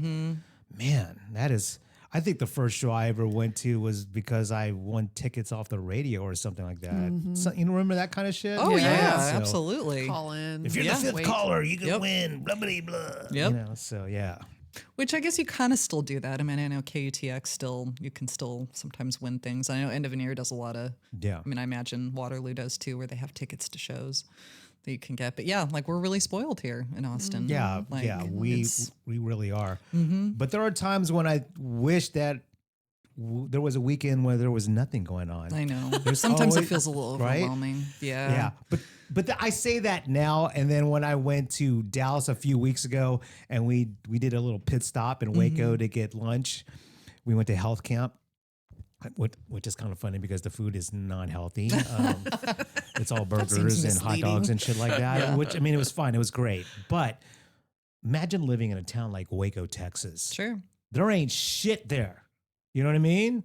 Like, It's like big- Applebee's, like chain stuff, or no, nothing, like Health nothing? Camp is like a famous like burger joint that's been there since the 40s. Okay. It's amazing. Like, it's a cool building to take photos of. I have photos of it. It's so cool. And I went there as a kid, so I hadn't been there since I was a kid. And when I walked in there, I'm like, holy shit. Like, it is it's virtually this. I mean, it looks the same. It hasn't changed. That's cool. Well, And it's- Waco's like cool now, right? Because those people moved there or whatever. I would have to push back on it. It's interesting because when I Wrong was clientele. there, because there's another restaurant right next door to it. It used to be called the Elite Cafe, and the Elite Cafe was there for decades, forever. And then that couple, the Magnolia Chip couple, and somebody, yeah. whatever, some shit like that. They went in there and they bought it out and they changed the name. Oh, that's And too bad. and they want everything in that town to be of their image, right? Right. And I was thinking to myself, that's just so whack. They're trying to erase like the history of Waco and kind of make it in the shape image. of their image. Compared to like someone like Will Bridges, who we've had on our podcast, who happens to be a really good friend of ours. He owns, he's part owner of Antone's, he's part owner of Cisco's, he's part owner of all these like iconic businesses in town. When he took over, he didn't go, okay, I'm going to name them all like Will's Place. You know what I mean? No. He was like, I respect Cisco's. I respect Deep Eddy Cabaret. I respect these businesses. I'm not going to change the name because of my ego. And that's the vibe I got when I was in Waco. I'm like, But anyways, back to Waco. Imagine living in a town where you're never going to get any road shows because you're in between Austin and Dallas or even Houston. Yeah. And yeah, there ain't shit going on. No. You know what I mean? Like, it would be weird. Like, every show I have to go to, I have to drive to Austin or I need to drive to Dallas, but there are times here in Austin when I wish there wasn't much going on. I wish there wasn't a festival or a big show or whatever, where it's just like a weekend where like there's not much going on. Do you think that's just There used to July? be like July's that. the only month nothing's going on because it's so damn hot. Yeah, maybe. Yeah, I think so. 4th of July. Does Willie have a picnic on yes, that 4th of July and that's about Yeah, it? at But that's Coda. yeah. Oh yeah. But that's all the way That's out outside there. of town. And Yeah. I think a lot of people are. I don't know. Summer's a slow time. Yeah. As a business owner, I can tell you, Oh, summer is for slow sure. time. But it's great. If you're a townie, it's great Sure. because nothing is a struggle. Right. Yeah, the kids all leave and people go on vacations and yeah, it empties out quite a bit. It hasn't been as bad the first summer, like after COVID, when everyone was able to travel again. Man, this town was empty. And that was like the first summer when I took her. I was like, oh no. Yeah. Yeah. Yeah, I own and operate a little beauty shop on East 6, and I felt like that time was like I could just imagine a tumbleweed going across the dusty road, It was like a Wild bad. West, Yep. movie. And I'm just like, no one is here. I could hear like the Crickets. crickets and the Italian composer that did all the spaghetti westerns. Oh yeah. Yep. Yep. I'm gonna mispronounce his name, but I know who you're talking about. Marconi. Marconi, The whistle. Yep. I'm like, where did everybody go? Yeah. They left. Like, They bye. left. I'm like, okay. Greener pastures. Yeah. As much as I complain about the craziness of this town, I mean, we're very lucky Yeah. that we have a lot of things going on and many things for folks to check out. I mean, yeah. But sometimes, it can be a struggle sometimes. Do you have programming for the summertime specifically for this I have that been has worked for you? I've been leaving it in Liz's hands for the most part. We do have a lot of stuff that's Yeah, like I saw they just that. tell me what's happening. Okay. Yeah. I'm like, good. okay, Yeah. that's cool. That Yeah, sounds yeah. fun. Yeah. I mean, you have something going on. Like, is it this weekend or the next weekend? Oh, we have a market next weekend. Yeah. This I want coming to. weekend. Yeah. It's on Sunday, right? I definitely want to go to that. Yeah. Well, and that's RJ. My barista RJ is the market maven. Like, she really has done such a bang up job, and she's She's too talented. Like all the people at all my baristas are just amazingly talented people. Like I'm just constantly amazed at the things that they do. Like they're all musicians and they're all artists and I'm just like, you guys are amazing. Yeah. And like RJ started making her own bread and she's just like amazing at it. And she does art. And was she the one that you collabed with? And one of the sandwiches was called I Can't Believe, or Jennifer Coolidge is a vegetarian or vegan. Oh, I don't know. Oh, that was on your Instagram. I was like, this sandwich is called you know what? Jennifer It was Coolidge. probably her. Well, it's her bread. So it's regular old bread is the name of her little offshoot that she's doing. Nice. That's her. Yeah. And so she is planning all of our markets and stuff for us. I love that which would be sandwich very name. cool. Jennifer Right? Coolidge is She's very vegan. creative, but she does all of our like flyers and stuff for all that. Yeah. Nice. That's awesome. Yeah, we touched on this before we started recording Liz. Oh yeah. And when I was there, was it yesterday or the day before yesterday? I was talking to Liz, and Liz was like, "Hey, Mel, you know, I produce music and all that kind of stuff." I'm like, "Oh, really?" And she's like, "Yeah, you know." I'm like, "Well, what's the name of it?" Well, her last name is Gomez, right? But I flipped it to Dromez. I'm like, "Oh shit," you know what I mean? And then she said, yeah, I've been doing it forever. And I'm like, really? Oh yeah. Well, you know, when you get some time, just Google it and you'll find out more about me. And I went home and got on YouTube, and there she is. It's She's like a just big deal.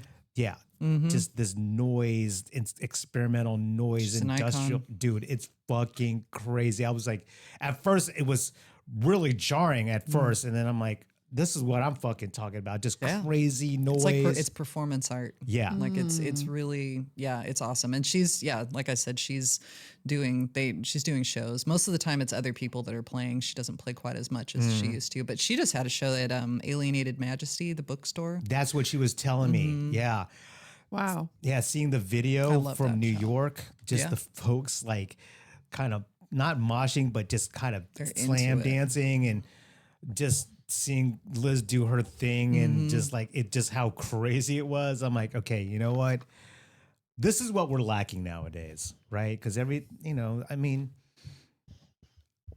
I think for the most part, I don't think music is dangerous now or threatening. I get what you're saying. You know what I'm saying? Yeah. You know what I mean? Like, maybe it's because it's 2026, like everything that has been done. You know what I mean?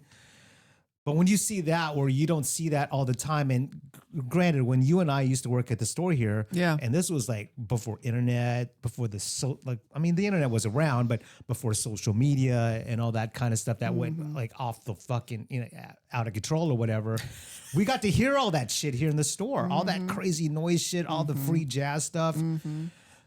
And, nowadays that's not even, I mean, it never has been in the forefront, but at least for me and maybe for you, it was more prominent back in the day.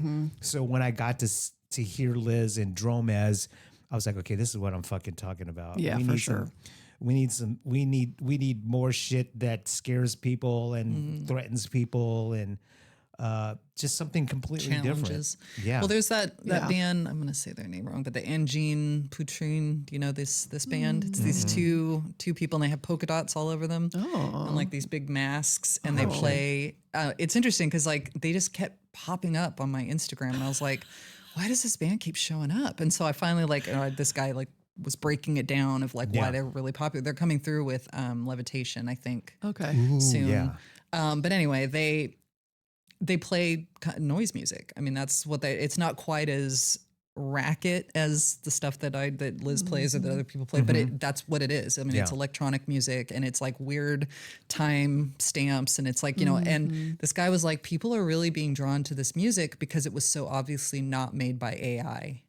And I was like, oh, that's a very interesting idea, because apparently they're a big thing right now. And so I played it for Liz, and she's like, yeah, this just sounds like the stuff I play or the stuff I've been listening to. And so it's like that's slowly, I think, seeping a little bit into the consciousness because people don't want manufactured music. Right. And so I think that we are seeing a little bit of a backlash on that and people seeking out original things. It's kind of like probably why kids are going for the low, the Walkmans and the tapes. And there's just something more real about that. Right. Yeah. I mean, it kind of, back in like the maybe the late 80s or mid to late 80s and going, in leading up into the 90s, when there was like this, I don't know if you would call it an existential threat, but with sampling, right? When people were sampling music, people just thought that was threatening. Yeah. You know what I mean? Now it's like, it's just normal. Everyone Right. does it now. But back then, when you would hear artists like sample stuff, and this is way before copyrights and people were just sampling whatever, everyone thought it was just threatening, you know? And I think that we need that again. We need something that threatening, right? Just kind of scary where everyone's like, oh, you know, I don't know. Maybe AI is that. And like, I think that's what AI is, where it's like, it's threatening and scary or whatever. And yeah, fuck that shit. Right. You know what I mean? Right. Threatening like in a bad way. Yeah. Not threatening in a good way where like maybe It's back not in, challenging us. Yeah. It's faking it. yeah, like back in the day when Dead Kennedy's Frankenchrist record came out and everyone's freaking out about that record and freaking out about the, you know, the poster insert in the record where it's just completely crazy. Well, and it's like we've become so inured to so much that it's like, what is the stuff that's scary to us now? You know, and that's why it's funny because one of my baristas is a tattoo artist. And so whenever I see like weird tattoos or something on my Instagram, I'll show them to her. And I saw there was a couple recently that I saw that I was like, I hate it, but wow, it's really interesting. And there was one that the person got their elbows done so that it looked like they were all scuffed up, like they'd been like they slid on the ground like road rash. Oh, Yeah. But it was wow. tattooed. Wow. And then there was another one that looked like there was like an injection site, and then it was like an illness, like the blue and red veins, like it looked like that. And I was like, and there was a tattoo, and I was just like, wow, I hate it. And I was Yeah. like, but that's the point. And I was like, actually, I really respect it. Cause it's like, this is like, who on earth, this, you know, no one's going into a tattoo shop being like, can you make it look like I'm infected?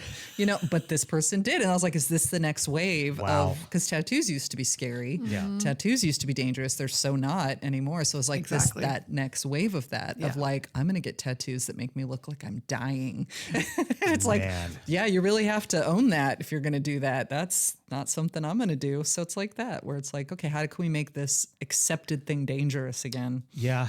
Yeah. Well, we'll see. Hold that thought. I'm going to go pee and then we'll continue on with the show and tell portion and Yeah. we'll wrap things up. Perfect. I'll be right back. Okay.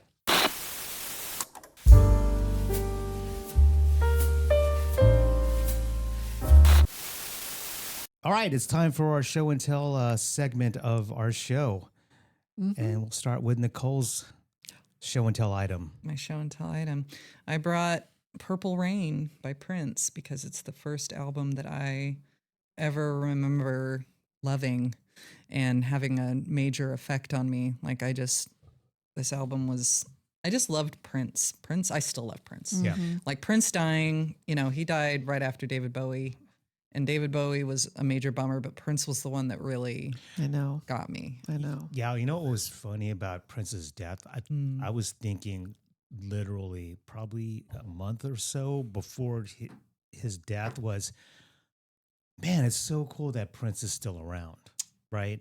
Michael Jackson's gone. Right. Prince is still killing it. I mean, just literally, he was just killing it. Like, multifaceted musician. I mean, I just thought he was just amazing.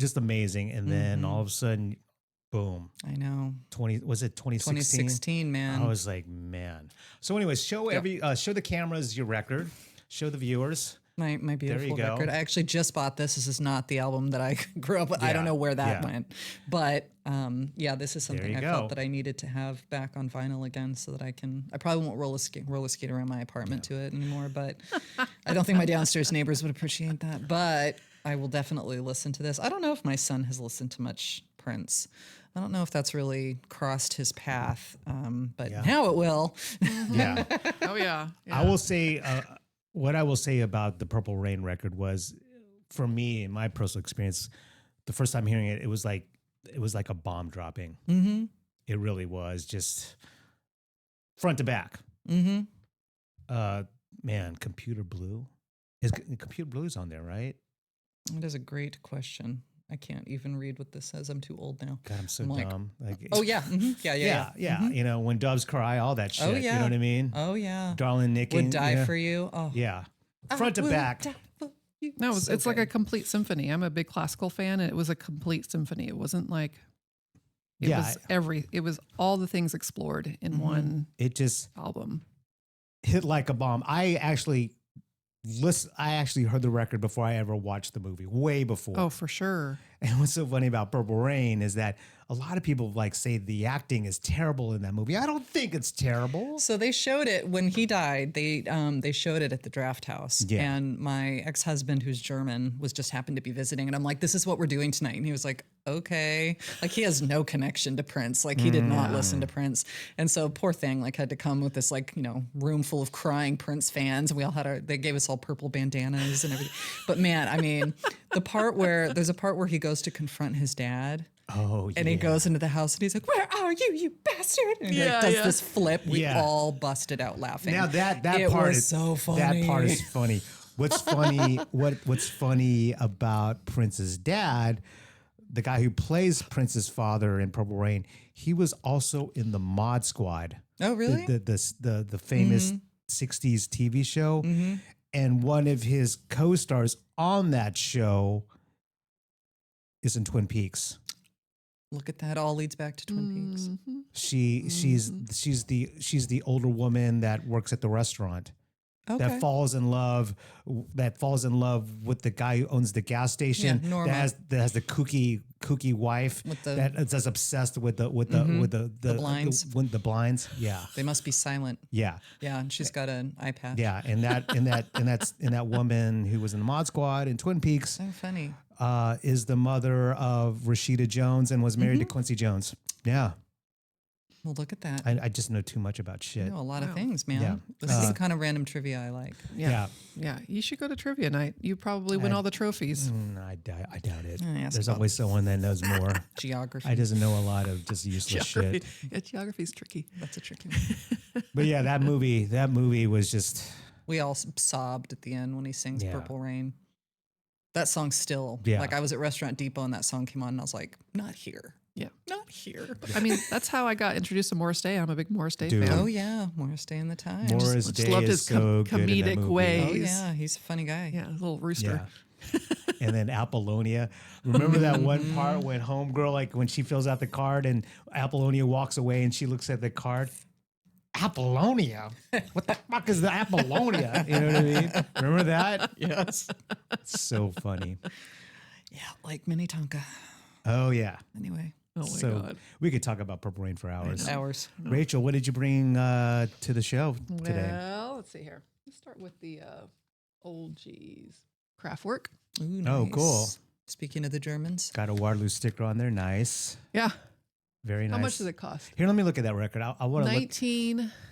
Let me take this out while you look at I it. want to look at the code on the price tag. Yeah, this wasn't from one of the vendors that I ordered from. I feel like this picture is when they first got together. Look at these fresh-faced boys. looks like high school Dude, photos. I'm telling you, they're the father of everything musically. For us who have studied music, we all like the musical sheet. I think this is my interpretation. They're kind of reinventing music from the past.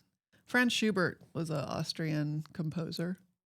Of course, everybody knows Trans-Europe Express, and then this is, one of their songs, and then another one of their songs. Franz Schubert, I have to say, a lot of composers didn't live very long back in the day, and a lot of them died of syphilis. And there's this old saying that I think is hilarious. It's called "One night with Venus is a lifetime with Mercury," because they would treat folks that suffer from syphilis with mercury, and then they get mercury poisoning until penicillin got invented, like right before World War II. But so European sheet. I love, so when you buy a record, sometimes you get these wonderful little things that you can like get to know the musicians a little bit more. And this is kind of like in the thick of it. So those fresh-faced boys to this, it's almost like they were a quartet. And now they're like serious about their art. But this is a lot of fun. And you got this, but they were like the forefathers, everybody from like Daft Punk to. I'm a big Kraftwerk fan. Yeah, most modern forms of electronic dance music would not exist if it wasn't for Kraftwerk. Absolutely. Especially with hip hop. I mean, if it wasn't for Kraftwerk, you wouldn't have Planet Rock. African Bambaataa. Yeah. Yeah. So So this is what I would do back in the day in the club. You know, I never knew who was going to show up in the club, and I could play any genre. I know time signatures really well and math. If I felt like I wanted to turn it up a little bit and I felt like the crowd would respond to it, I would play Trans Europe Express to kind of warm up folks. And then I would drop, I mean, I would have to speed this up a little bit, but I would drop Dungeon Families, Trans DF Express. And that would be more of like, this is the introduction to the next hour of possibly hip hop and like, you know, moving around. And speaking of basements and punk rock shows, like, was it Rico Wade that he produced a lot of Atlanta rap in his basement. And so I think like TLC, Sony bought them eventually. So this is like not for sale Arista. And I'm not sure what the Arista before Sony, but I don't know where I bought this. Arista Records is the label that I believe Whitney Houston was on. I think Clive Davis was in. Like Arista is like is a big label. But Trans DF Express is like a pretty fun beat. But yeah, it's just, you know, the influence, you know, art is derivative, and so you have everybody that you wouldn't think belongs to like the electronic field being influenced, and so they have their own take of it. They don't take a break from it like African Bambaataa, but it's kind of like we're going on the up now, you know, instead of kind of just warming you up. And so yeah, it's a lot of fun. Music is fun, and just kind of sharing what I did back in the day in the clubs just for transitions. If the crowd was right, I wouldn't necessarily always play Dungeon Family. So that is the records for this episode. Yeah, Arista Records. Whitney's probably one of the biggest artists that was on Arista. But I think Dungeon Family broke up once they got bought. Yeah, so Clive Davis founded the record label, right? And Whitney Houston and number of other big artists or whatever. And then many years later, Sony bought it. Oh, got it. Out. So, that's what. Okay, I was like, what is the missing link here? Oh, Arista. Okay, yeah, got it. Yeah. So yeah, if all else fails, play Kraftwerk at the club. I know. Serious. You know, the other songs on this album are kind of more ambient, and then one or an extension of the song, just like maybe 2 minutes long. But it is a piece of art, and I think listening to records in its entirety, especially this album, is important. Don't just listen to one song and then take it off. Like, listen to the whole thing. Because of course. It is like an ambient landscape, and then it goes into the storytelling, simmers it down, and then it puts an end cap to it. So getting the full story is very important, especially for us creatives. Like, we need to know what the story is. We need to know the intro, the middle, and the outro of the storytelling. And I think that's why record sales are steadily going up, because people want to feel something again. And just owning a record is so nice. And having like, all so those satisfying. fun pictures and Yeah. it's great. The tactileness of it all. What about you, Mel? Oh, what I brought. Okay, sorry. I was zoning out for a minute. I was like lost in Kraftwerk land in my head. Whoa, look at that jacket. So yeah, well, I bought this other skateboard and it came in this beautiful sleeve. Oh, that's beautiful. Yeah. But the skateboard that was in this sleeve I didn't bring. I brought something very related to what we've been talking about on this episode of The Sound of Firsts, and it's a Laura Palmer Twin Peaks skateboard. That's awesome. By Habitat Skateboards. That's rad. So Habitat, they put out a series of skateboards and also T-shirts and merch with all this Twin Peaks imagery. And this is Laura when they found her. Yep. Show it to the cameras. Oh yeah, angle right there. I always say that, cool. And then flip it, piece of art. because that ombre with that red and wood is cool too. Yeah, that's beautiful. So that's awesome. Yeah, Habitat Skateboards was one of the skateboard companies that put out Twin Peaks related items. There was another skateboard company based out of Seattle called Manic. And I got to meet, like, I have a buddy that's from Texas that lives in San Antonio. He's from San Antonio, and he lived in Seattle at the time. And when I was playing there once, he was like, "Hey, I want you to meet my friend that owns this skateboard company," and it was Manic, and they had all this Twin Peaks stuff. Unfortunately, by the time I got to their shop or their offices, all the Twin Peaks stuff was gone. Oh, wow. Yeah, but I got to see. I looked online of all the stuff they had. It was just like there's an owl, right? Like significance with the an owls. owl. Yeah, the owls. What is it? The owls are not what they seem. Yeah, yeah. That's yeah. Log Lady. Yeah. And just all these T-shirts and stuff with Twin Peaks imagery and what have you. And I wish I would have gotten that, but I was really lucky enough to get some other stuff that was Seattle related. It was like photos, like with T-shirts and skateboards with Kurt Cobain on it or whatever. But yeah, this is what cool. I brought. That's cool. Very cool. So if you watch the show, like this is probably this would probably be the first. This is what puts the hooks in you when you watch the show for the first time, is this image. And so. Yeah, I think it's a creepy photo. Yeah. Yeah. She's all wrapped in plastic. Yeah, she looks dead. Yeah. She's dead. Yep. And they found her like on the shore. Right? I sure did. It's interesting when like I've seen like a little bit of background when the actor, the part of the role is being dead at one point. And actors know that they have to film when they film a movie, it's not from beginning to end. Like they'll take the middle part out. That's the first scene they shoot. And they have to really kind of be in the head of the character. And it's really incredible with some of these actors when they have to play dead, they go into like a different state of mind and they actually really look dead. Yeah. Oh, she looks dead. And yeah, so it's like, I don't know what they're telling. I would love to get into the mind of like the actor. Like, what are you thinking? Are you thinking that you're disappearing? Are you thinking that do you go somewhere else? Like, because I mean, it's almost like their body also loses form a little bit. It's incredible. So give it up to the actors. Yeah. For doing that. Have they ever seen a dead person? I wonder. Well, I have, and I have too. It's not a human being anymore. Yeah. In that photo or this image on the skateboard, Laura Palmer is beautifully dead. I mean, she's. Looks like she's if you're going to be dead, you want to look like this. You want to look on this ice. Good. Yeah, right. Yeah, she does. She's very blue. Yeah, yeah. She looks very cold. Yeah, so that's cool. Yeah. Have you ever put wheels on that? Try to pop a wheelie? No, that's going to go on the wall someday. It's funny that you say that because I was looking at it. I was looking at my skateboard in the garage last night, and I'm like, there's no way I would ride that now. No, I know. And because I used to ride it around my house and go to the mailbox and grab my mail and skate back to the house. I'm not doing that anymore because I think just one spill, that would be it.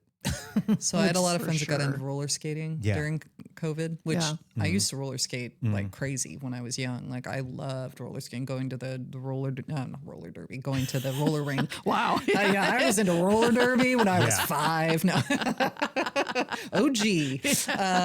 But yeah, my friends were trying to get me into doing roller skating. I do have old roller derby friends and stuff. And I was like, no. I was like, I'll go to the roller rink with you. I'm like, I'm not going on the street with roller skates. I'm like, I will die. I will injure myself. There's no way that I will do that. It's almost if you go with like a group of friends to the roller rink, it's guaranteed that someone from your group's going to get hurt. Oh, sure. It's just bound to happen. I remember going. Well, I didn't go just for that reason, but. The company that I used to work for, they had a huge gathering and they all went to the skating rink up north, right? What's it called? Playland or whatever? I think so. And I saw the photos, like everyone had fun, but one of my coworkers came back with a cast and I'm like, shit. I knew it. I knew it was going to happen. When they first started the roller derby I was living in Dallas. They started a roller derby chapter in Dallas, based on the Austin one. And I had just signed up for massage school, and they were asking me if I wanted to be part of the roller derby. And I was like, you know what? I don't think so. I was like, I literally cannot go to school and do massage if my hands are broken. So I'm not going to do that. So I didn't do it. But a lot of my friends did, and a lot of them got very, very injured. Roller derby injuries were no joke. Yeah, I have two friends that were in the Baltimore roller derby. They're married to each other, and I'm just like, you guys are tough ladies. Oh, seriously. Yeah. And so it's a totally different state of mind. It's like just roller skating. Oh yeah, roller derby. This is like, different. Oh yeah, God. this was a like full monster contact truck sport. land. Yeah, this was, which monster trucks love them. But yeah, like if I hadn't just signed up for massage school at that time, I totally would have done it. Oh yeah, I would have done it. Oh yeah, that would have been. I would have loved it. Yeah, you're brave. Guts. I mean, it's not like your son where he's basically made out of rubber and he could just like hit a wall and just bounce off it. Yeah, sure. I'm fine. Oh, nowadays, like us three here, like if we walk into a wall, all right, that's okay. You're gonna have to just basically just like, wipe these the rest cowhide of the walls, and we get bruised up and down. No, totally. I don't work shifts at the shop that often anymore, but I'm now working some more shifts. And man, I'll tell you, like a night of just standing, working behind the bar, I'm like the next day, I'm like, oh my back, God. I even have like pads, and I have I've got sweet shoes, and it's just I'm out of practice of doing it. My body's like, what are you doing? Yeah. I know you guys loved coffee and you love to drink coffee. I have one question I just thought of. If you were a coffee drink, what coffee drink would you be? Like out of the standard menu, like offerings, like drip coffee, latte, So this isn't based on cappuccino, what we macchiato. drink. No, like the personality Sure. behind the drink. Like I would be drip coffee, just straight shoot. Yeah. Straight shot. Yeah. That's a good question. I used to always say that I was now I'm a coffee person, and I'm totally blanking on the name of the drink. The human brain works. Yeah. That one that we don't serve it, so I don't remember what it's called. But it's where it's just espresso with a little dollop of whipped Macchiato? cream. Oh No, it's like that was my drink when I would go to shops that didn't have alternative milks, because I drink alternative milks. Yeah. And there was one, I was driving from Seattle to LA one time, and I just drove until I was tired and stopped at some random place in California. And the next morning I found like a little coffee cart, and I was like, do you have any alternative milks? I figured she wouldn't. She's like, if it doesn't come from a cow, we don't have it. And I was like, got it. Okay. Yeah. So my thing with that was, because I didn't want a bunch of dairy, is I would just get espresso and then get a little dollop of whipped cream. So it was enough to kind of temper the coffee, but it wasn't like an overdose of, and I cannot think of what that's called, but that's the drink that I would choose. Yeah. I like that. What about you? Iced coffee, 365 days a year. Like nitro or just regular iced coffee? In all its forms, cold brew, iced coffee, what have you.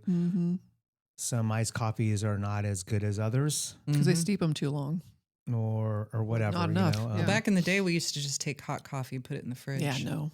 Dude, let me tell you this real crazy story. Tastes too steely. I've been making coffee for a long time. Well, I you'll have a lot appreciate of this coffee story. stories. You'll appreciate this story. I used to DJ in Kansas City all the time at this casino. I would fly there. I mean, it was wild. I would fly there once a week. Wow. Every week I would fly there, and they had a Starbucks in this casino. It was a Starbucks, and so, of course, they have your frappuccinos and all this shit. And so the first time I ever played there, I flew in there, dropped my bags in the room, and then walked. I mean, because I think I played Friday, Saturday. Did I play 2 nights? I can't remember. But anyways, I walked to the Starbucks, and there was this, young gal. I think she was a teenager. It's probably her first job ever. And I asked her, like, hey, can I get an iced coffee? And when I said that to her, it didn't compute. She was just like I was speaking Japanese to her. She's like, what the hell are you talking about? I'm like, yeah, coffee and ice and whatever. And she was like, okay.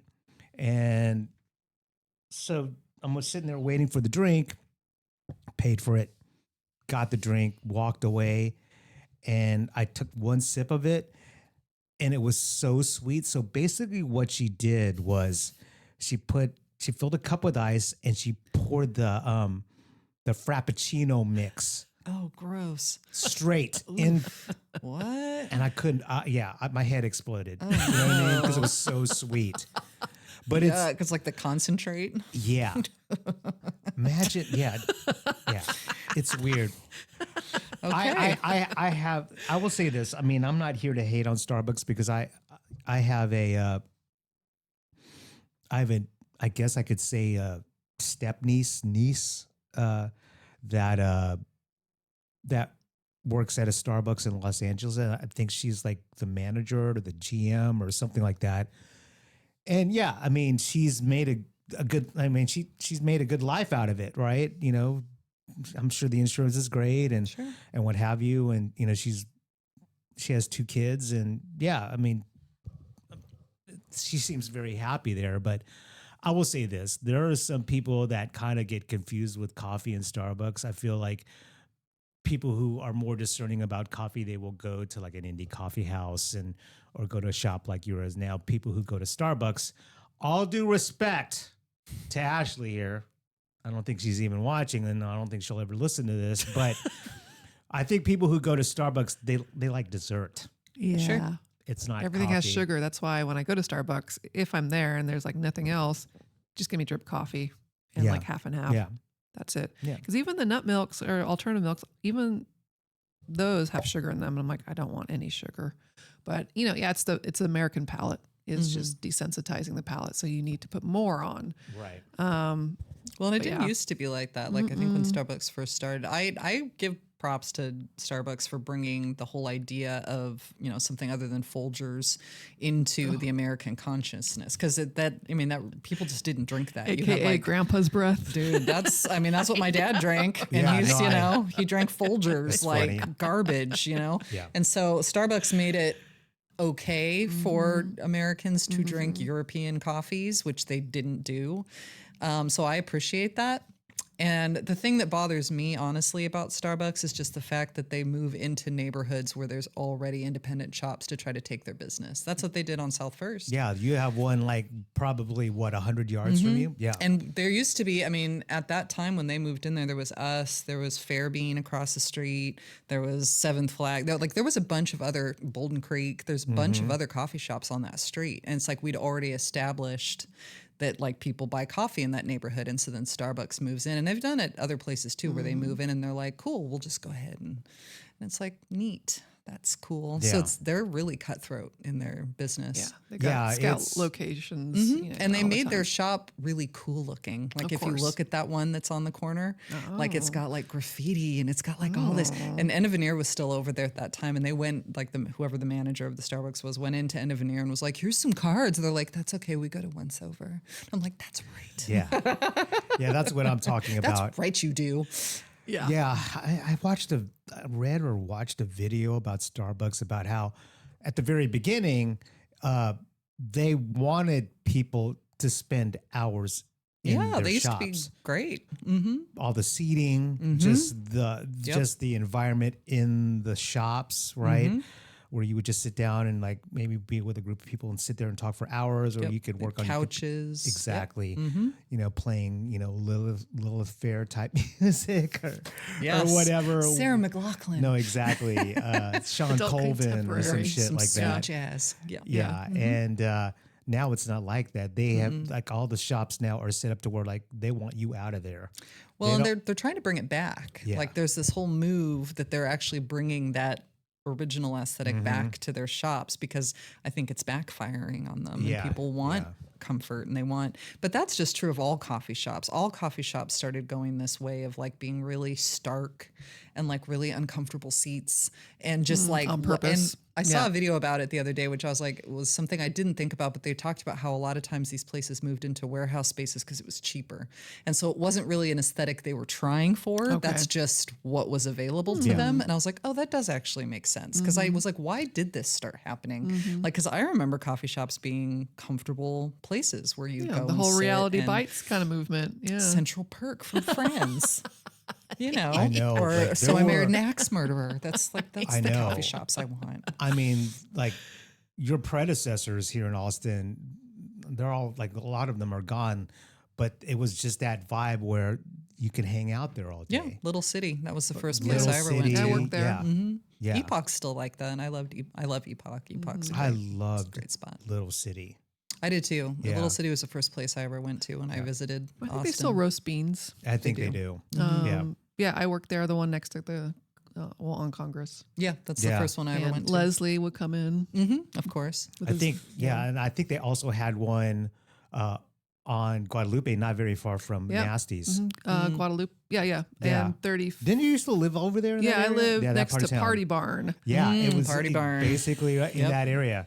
I would walk to Nasty's because I lived right there. Yeah. Yeah. And yeah, I remember like the girl I was dating at the time, she lived in that neighborhood. So when I would leave to go back to my place on the east side, I would go to that Little City over there on the Ruta drag Maya. and then head home. Also one I liked Ruta a Maya lot, back too. like when it was so far away. Mm-hmm, And I remember going to a KOP like party there, and I got a T-shirt. That's one weird memory I remember when I first moved here. I was like, wow, look at all Cafe this land. Mundi was my spot. Did you ever go to yeah. Cafe Wait, Mundi? where was that located? It's where Yellow Jacket is now on the east side. Yes. That used to be Cafe Mundi. Oh, Like a long On the time east ago. side, Yeah. right? East side. Yeah. And like across the street was the old tortilla factory, and they had all the graffiti that That's used to be there. right. And there was the biker Jesus that was there for a Yeah. long time. Loved him. But yeah, Cafe Mundi was Mm-hmm. because I lived off of Holly. I lived on over there, and so I would just ride my bike to Cafe Mundi, and that was my I feel like spot. the east side has some strong zoning because Starbucks is not on the east side, at least in that area. No, it really isn't, which is surprising because I mean they have a Target. I So know. it's not like Whole Yeah, Foods. Yeah, the only coffee house back in the day that I remember because my old girlfriend used to work there was Progress Coffee. Do you remember that? Oh, yeah. Joshua Bingaman was the Love owner. Josh. Yeah. He's the He's a best. very, very sweet guy. Is it Brew and Brew now or something like that? He's a, It's Brew and Brew now. Josh isn't involved with it anymore, but I Yeah. think he still. Do they still? they had a roast shop coffee? over there like on the feeder road of 35, but then the whole eminent domain thing or because of the I-35 expansion, they had to That's leave. right. And they had just built that. It seemed Yeah. like, I don't know where they are. I don't know where they are now. Maybe did I read? Maybe I saw something. Maybe they moved to like Kyle or Butte or Well, something. like that. so Josh lives somewhere, and he's like, because he's always posting from this little town, and he has his house. I'm like, are you the mayor there now or something? Because it's like this big white house with I these went like down and knowing him, for real. Like he is just. That's what I was like, only half kidding. Yeah. And it's like him and his beautiful family, and they just look so. I mean, I'm surprised he hasn't run for an office. Like, Dude, I'm serious. It's coming. Maybe we need to I push wouldn't. him. I wouldn't do doubt it. He'd But be a great politician. yeah, I will say this: the one thing I loved everything about Progress because I think at the time most coffee houses were like kind of dark, right? And there's nothing wrong with that because that's my vibe. But Sure. you go into Progress and it was It's all windows. it was it was brightly lit. There was lots of light, and his color was like this light green color everywhere, and they just had like this amazing iced coffee. And maybe I thought it was great because my ex girlfriend worked there. Maybe she made it all special Oh, for she may me. have, yeah. Yeah, but got the special drink. Yeah, I miss that store. I miss that shop. Yeah. You know, and now it's Brew and Brew. It is Brew and Brew now. But at that time when Progress was there was nothing on the east side. Nothing. No, Progress. When I used to work South by, sometimes like we would. Well, there was trying to think of the name of it now. Well, it's still around. It's the Easy Tiger. Yeah. So when Easy Tiger moved into that space on 6th Street, we would have to either walk to Progress. If Progress wasn't open, we'd walk to Easy Tiger. And like Yeah. those are the only places that you could get coffee.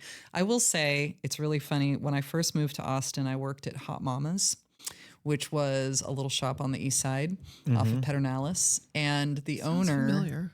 Yeah. it was a thing. But the owner, when Frank still owned Emos, she got him to allow us to serve coffee inside the old Emos, which did not go over well because people would walk up to the bar and be like, "Do you have beer?" We're like, "Coffee." They're like, "Oh."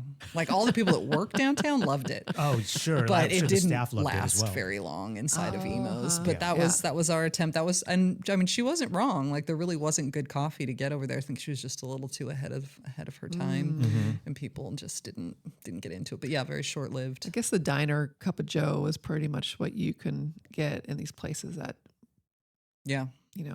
didn't have coffee shops. Well, and it always surprised me that fancy restaurants a lot of times didn't have very good coffee. And that always that's weird. pissed me off. Like we went to oh my gosh, what's it called? Uchiko. And there was a time I was at Uchiko and I was sitting at the bar and I was talking to the chef and I was like, what kind of coffee do you guys have? And it was like Casa Brazil or something, which no diss. But I was just like, really? I was like, why? And he's like, it's cheap. And I was like, you are Uchiko. Wow. I was Yeah, like, you are like, why is it like top notch in every other aspect except for in coffee? I was like, that makes zero sense. And they were just like, no one's asking for it. And I was like, no, I think it's just you're not offering it. Like if you're offering it, people would ask for it. I just don't think it occurs to them. But it was just interesting to me how there was still that disconnect between coffee being just as much of a high quality substance as the fish you're serving. Or I think that's changing. I think people are realizing that coffee is the same, that you can have coffee as wine, as chocolate, as any of these other things. Like you can have really, and Wild Gift, in my opinion, best coffee in Austin. Yeah. Oh, I agree. Yeah. Because I buy the beans all the time. Yeah. It's excellent. And when they told me they were going to start a roastery, I was like, oh, well, that's going to be the best coffee, obviously, because everything they do is like, and they partnered with Clancy, who used to be with, oh my gosh, Cuvée, who in my opinion was the first really good roaster in Austin. I will say this. I mean, I had a really good working relationship with Cuvée. I mean, I used to go to the shop over on East 6th near your shop because I used to like, my office was very close to that spot, and I would be there all the time. And I befriended the staff there. And anyways, and then I somehow got to meet the owner, that guy. I forgot his name. Michael. And then Michael. And then the pandemic hit, and so they were a sponsor of like my online show during the pandemic, and which was very, very, very, very generous of them, you know, and I salute them. I used to, during the pandemic, I would drive to like where they would can the cold brew. Spicewood. Yeah, way out there. Oh yeah, that's where I went out and got coffee trained because we used to carry Cuvée at Once Over. Yeah, and I remember around the time they were selling cold brew with CBD oil in it. God, I missed that shit. But anyways, great relationship with them. And then I don't know what happened after the pandemic. It just, I guess because I stopped streaming or whatever, my work relationship with them kind of ended. Salute to them. I was really bummed out to find out that they that the shop on the east side closed. Back to Sign Bar. Remember what I told you when I went to Sign Bar? Oh, did they put a sign out there? They took the sign from the East 6th Street shop and it's set up at Sign Bar. And I'm just like, funny. No. Sign Bar. Like nothing wrong with Sign Bar. It's just like if you I have mixed feelings. Yeah, no, you'll get bummed out because you'll see all these. Exactly. You'll see these. It's like things a graveyard. Yeah, it's like a cemetery. That's what it is. Because I DJ'd there recently, and when I walked in there, I'm going, holy shit, look, all these businesses that I love, dude, Seventh Flag Coffee, their signs there too. That's I'm just really funny. Yeah, so. It's a real bummer. Yeah. It is a bummer. I guess if you didn't live here and you're just visiting, it's like, oh, cool, look at all that. But if you're from here or have been here for any length of time, it's just going to remind you of all the things. They have that sexy scissors. Sexy scissors. Sexy scissors. Do you remember that? No. What was Sexy Scissors? Oh my gosh, that was like on North Lamar in 183, and it was like girls in bikinis cutting your hair. And when I did the Jimmy Kimmel show when they were here, he had the sexy scissors, I think, in the background, just like signs. And I'm like, I wonder if they have the sexy scissors neon sign at signs. Well, that's like the bikini baristas. Do you remember that? Was that on Anderson Lane? I think so, but it was huge in Seattle. Seattle and Portland had a ton of these. And then they opened here. They had like a couple here. Okay, because there was like a spot over on Anderson Lane between trailers. Mopac and Burnett. Was it called Sexpresso? I wouldn't be surprised. I don't know. They were not subtle. Okay, because I always have like this like weird weird dream of opening like a little espresso shop called Sexpresso. Sexpresso. Well, I mean, I will say, I think in a lot of these places, it's coffee strippers who are just working as baristas part time. Which, I mean, That's totally Yeah, fine. I'd go to the Yellow Rose and try to recruit girls to work, like women to work at Sexpressos. Absolutely. You know what I mean, it's just another stream of income. I can't imagine that they were going to make as much at the Sexpresso as they do at Yellow Rose. Dude, but that's an idea for your shop. what's that? I don't think so. Sexpresso. You know what? I'm going to let you keep that one. Yeah. Yeah. Trademark it. Yeah. Yeah. Sexpresso. Sexpresso. I just don't know if I want to encourage that. Or better yet, how about this? Mm-hmm. Have a drink for like your ex espresso. Your ex espresso? Like your ex Like your ex partner or ex boyfriend, girlfriend, whatever. What would that taste like? Yeah. Espresso. I don't know. Dirt? Yeah, I'm like, I guess it depends on how you feel about your ex. Oh yeah, huh? make it super. No, make it super bitter. Well, I was thinking about like where there's like where you can name a cockroach after your ex and stuff like that. Like every Valentine's Day, they'll do things like this where they're like, "Do you want to name a cockroach after your ex?" Yeah. Okay, so be like that. I think we could work with something on this. I don't know if anyone's going to want to drink that, but here's this really terrible tasting drink that's going to remind you of your ex. Yeah. Enjoy. Yeah. It'll be $11. I know. Yeah, it's like the you can have a drink like an unhappy birthday drink. Sure. Well, you do an unhappy hour. Yeah. So I've seen that Named before after the at like Smith song? emo shops and stuff. Oh yeah, the unhappy Happy birthday song. Yeah. I don't know if anyone would get it though, unless I I'd know. get Right. it, you'd get it. Yeah. There you go. That's all that matters. I know. As long as we get it. Yeah. Well, so right now we're going to be coming out with our summer dog menu that we do every year. Cool. We do a Dogs of Summer menu. Mm-hmm. And so we're still working on it. And I don't know how much I can tell you. It's very top secret. Oh. But there is a drink on there that's going to be named after one of our dogs. And the dog's name is Noodles. And so my first thought when I hear Noodles is Lost Boys.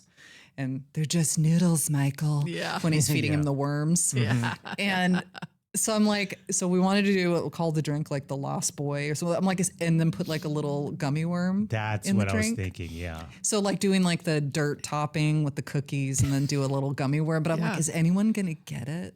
I was like, I don't know. But I was So like, does much it matter? Sugar, man, that'd be sick. But is anyone going to get the Lost Boys No. reference? Probably not. But Probably that's not. that's Well, okay. you could do like an Instagram, like We'll have to explain it. reel with the characters. Right. And I'm all like, that stuff. maybe I bring it into people's consciousness. I'm okay It with could be a that. good case study to see who actually knows Lost Boys. I think, there might be more than you think, especially maybe the folks who already kind of well versed of like how the culture is at your shop. Sure. They probably are like, oh yeah, I remember that. I'm constantly surprised by the things my baristas don't know. I'm like, you don't know this?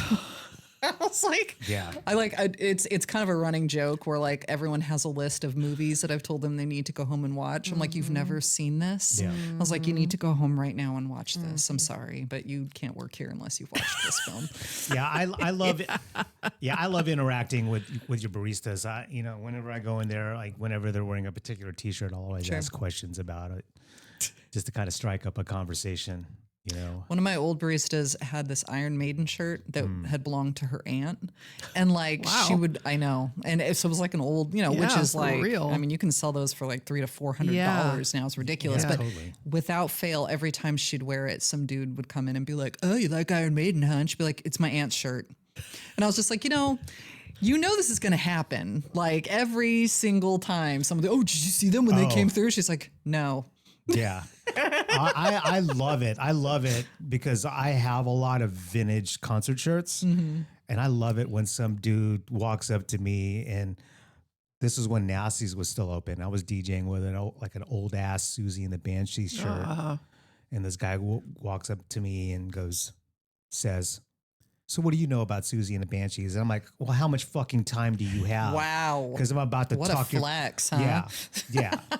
I will. What a strange one for him to call you out on, though. It's weird. I This mean, is it a was hip-hop fun. night. It's funny because I just love it when people want it. Like I am the wrong person you want to step up to and go, oh, what do you know about that? Because Well, I'm you like, definitely don't want to step up to a DJ. Well, I don't know. DJs Yeah? today is a different can of worms. Because I would it's just assume fun. that you would know. It's funny. Yeah. It's funny. I mean, I actually encourage someone to walk up and go and ask me like, what do you know about that? I'm like, well, I will tell you everything about it. How much time? Because I'm not gonna rock a I mean, now like your I guess your employee that wore that, right? Yeah.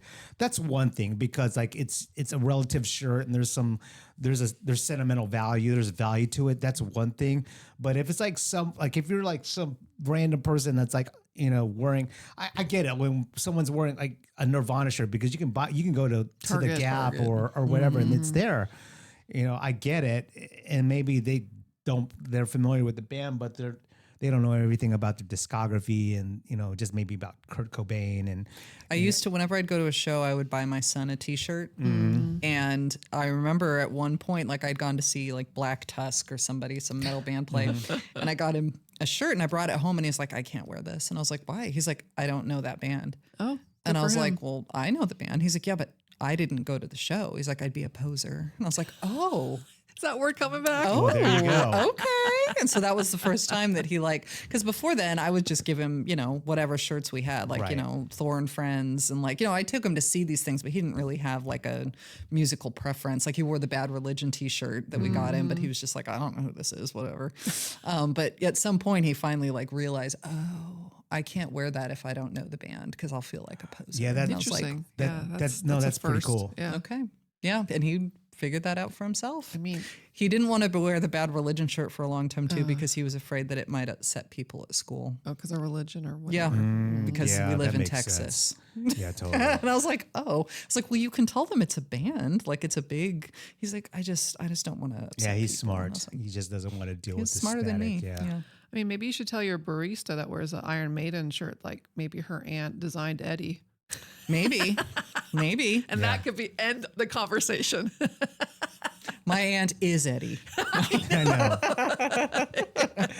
Dude, that's so funny. Nicole, so let us know and let everyone else listening right now where they can find you online and where they can find out more about Once Over Coffee. Well, we have our Instagram, which, used to be a lot more cat videos, but now it's a lot of just happenings at the shop because we do have a lot of stuff going on. Like, I think I'm amazed. Like I've always told all the baristas, like if there's anything you want to do at the shop, please do it. So like Levi, our tattoo artist barista, is now going to be hosting like a sip and paint. They're going to start doing that there, which I think is awesome. Someone else is going to start doing yoga on the back deck. Okay, that's and cool. like, we have markets going on. Yeah, eventually, fantastic. soon we'll have our seasonal menu, which any day now. We still have to. Well, it takes us forever to do these things because we have to talk about it forever before we actually put out into the world. Like artists do. But yeah, like Once Over. Instagram is the best way. Yeah, what's the Instagram handle for Once Over? I think it's just Once Over Coffee Bar. Is it? I believe so. Okay. You can check. I know. I was like, what did I do with my phone? While you're looking for your phone and confirming that, where does the shop have a website? We did, and we got rid of it. Okay, that's okay. Yeah, that's smart. Everyone's on Instagram. That's the thing is like, so it was a website. It was a very nicely designed website that Rob and Janae had done. And we just would forget about it most of the time. And the time when we decided to get rid of it is we had a really old menu on there that had like old prices. And someone came in and got really mad at us because the price was different than it had been on our website. I was like, oh, I forgot there was a menu on there. Yeah. I was like, we're all very ADHD. Yeah. Like we can't have too many things that we have to worry about. Yeah. And I was like, who looks at websites really anymore? I'm like, yeah. So I think if you go to onceovercoffeebar.com, it just takes you directly to our online menu. Because you can order online. Like we have online ordering that you can do. You can do that? Really? Yeah, through Square. Wow. I know, it's amazing. Well, COVID became the thing where everybody needed to be able to, we never had it before, but it's not huge. We still get more people coming in the door than we do online, but that is something that you can do. But yeah, the Instagram is the best way probably to keep up with what's going on. So what's the handle again? Oh my gosh. Let me see. Let me look. I know I'm always like, is it Once Over Coffee Bar, Once Over Coffee? Let's see. It is, drum roll, Once Over Coffee. Once Over Coffee on Instagram. What are your hours? 7 to 7 every day. Oh, Monday through Friday, 7 to 7. Monday through Sunday. Every day. And we do a happy hour, half price on all of our delicious house cocktails from 3 to 6. Oh, so you serve alcohol? We do. We have a full bar. I didn't know Oh. that. Yeah, we have a full bar, baby. Our espresso martini is fantastic. Man, Of course they it is. You're one of the few coffee shops in town that has a great pastry selection. Oh, wow. When I went there, what day before yesterday, I have big eyes. Whenever I see something crazy, I'll buy it. You had like this, I don't know what it was. It was a donut or something. It looked like a ginormous catcher's mitt. You know what I'm talking about? It's probably a bear claw. So Bear the claw. weekends we do donuts, and then during the week we have quacks and Rockstar and It was Zucchini Kill and all that. massive, and I bought it. Oh yeah, And dude, when I took it home, I just loved delicious. every. Watch out, world. It was big. Yeah. I loved it. Shout out to Margaret at Combo Donuts. That's who I get our donuts from You on the really don't weekends. see bear claws around here. That's like a Pacific West Coast situation, I think. She makes really good apple fritters too. Wow. The apple fritters are Yeah. delicious. Mhm, Yeah, very good. But yeah, and we have sandwiches and then of course there's the tacos out front, which are Nice. fantastic. Wow. The chorizo is delightful. Gotta take a visit. soon. Should. Twin Peaks coffee, donuts, once over coffee over on South Lamar. Everyone Dogs. check it out Monday through Sunday, 7 to 7. 7 to 7. Nicole, thank you so much for your time Thank you. Thank you for having and me. hanging out with us and This has being been on fun. and being on the Sound of Firsts. Thanks, Nicole. Thanks, friends. I appreciate it.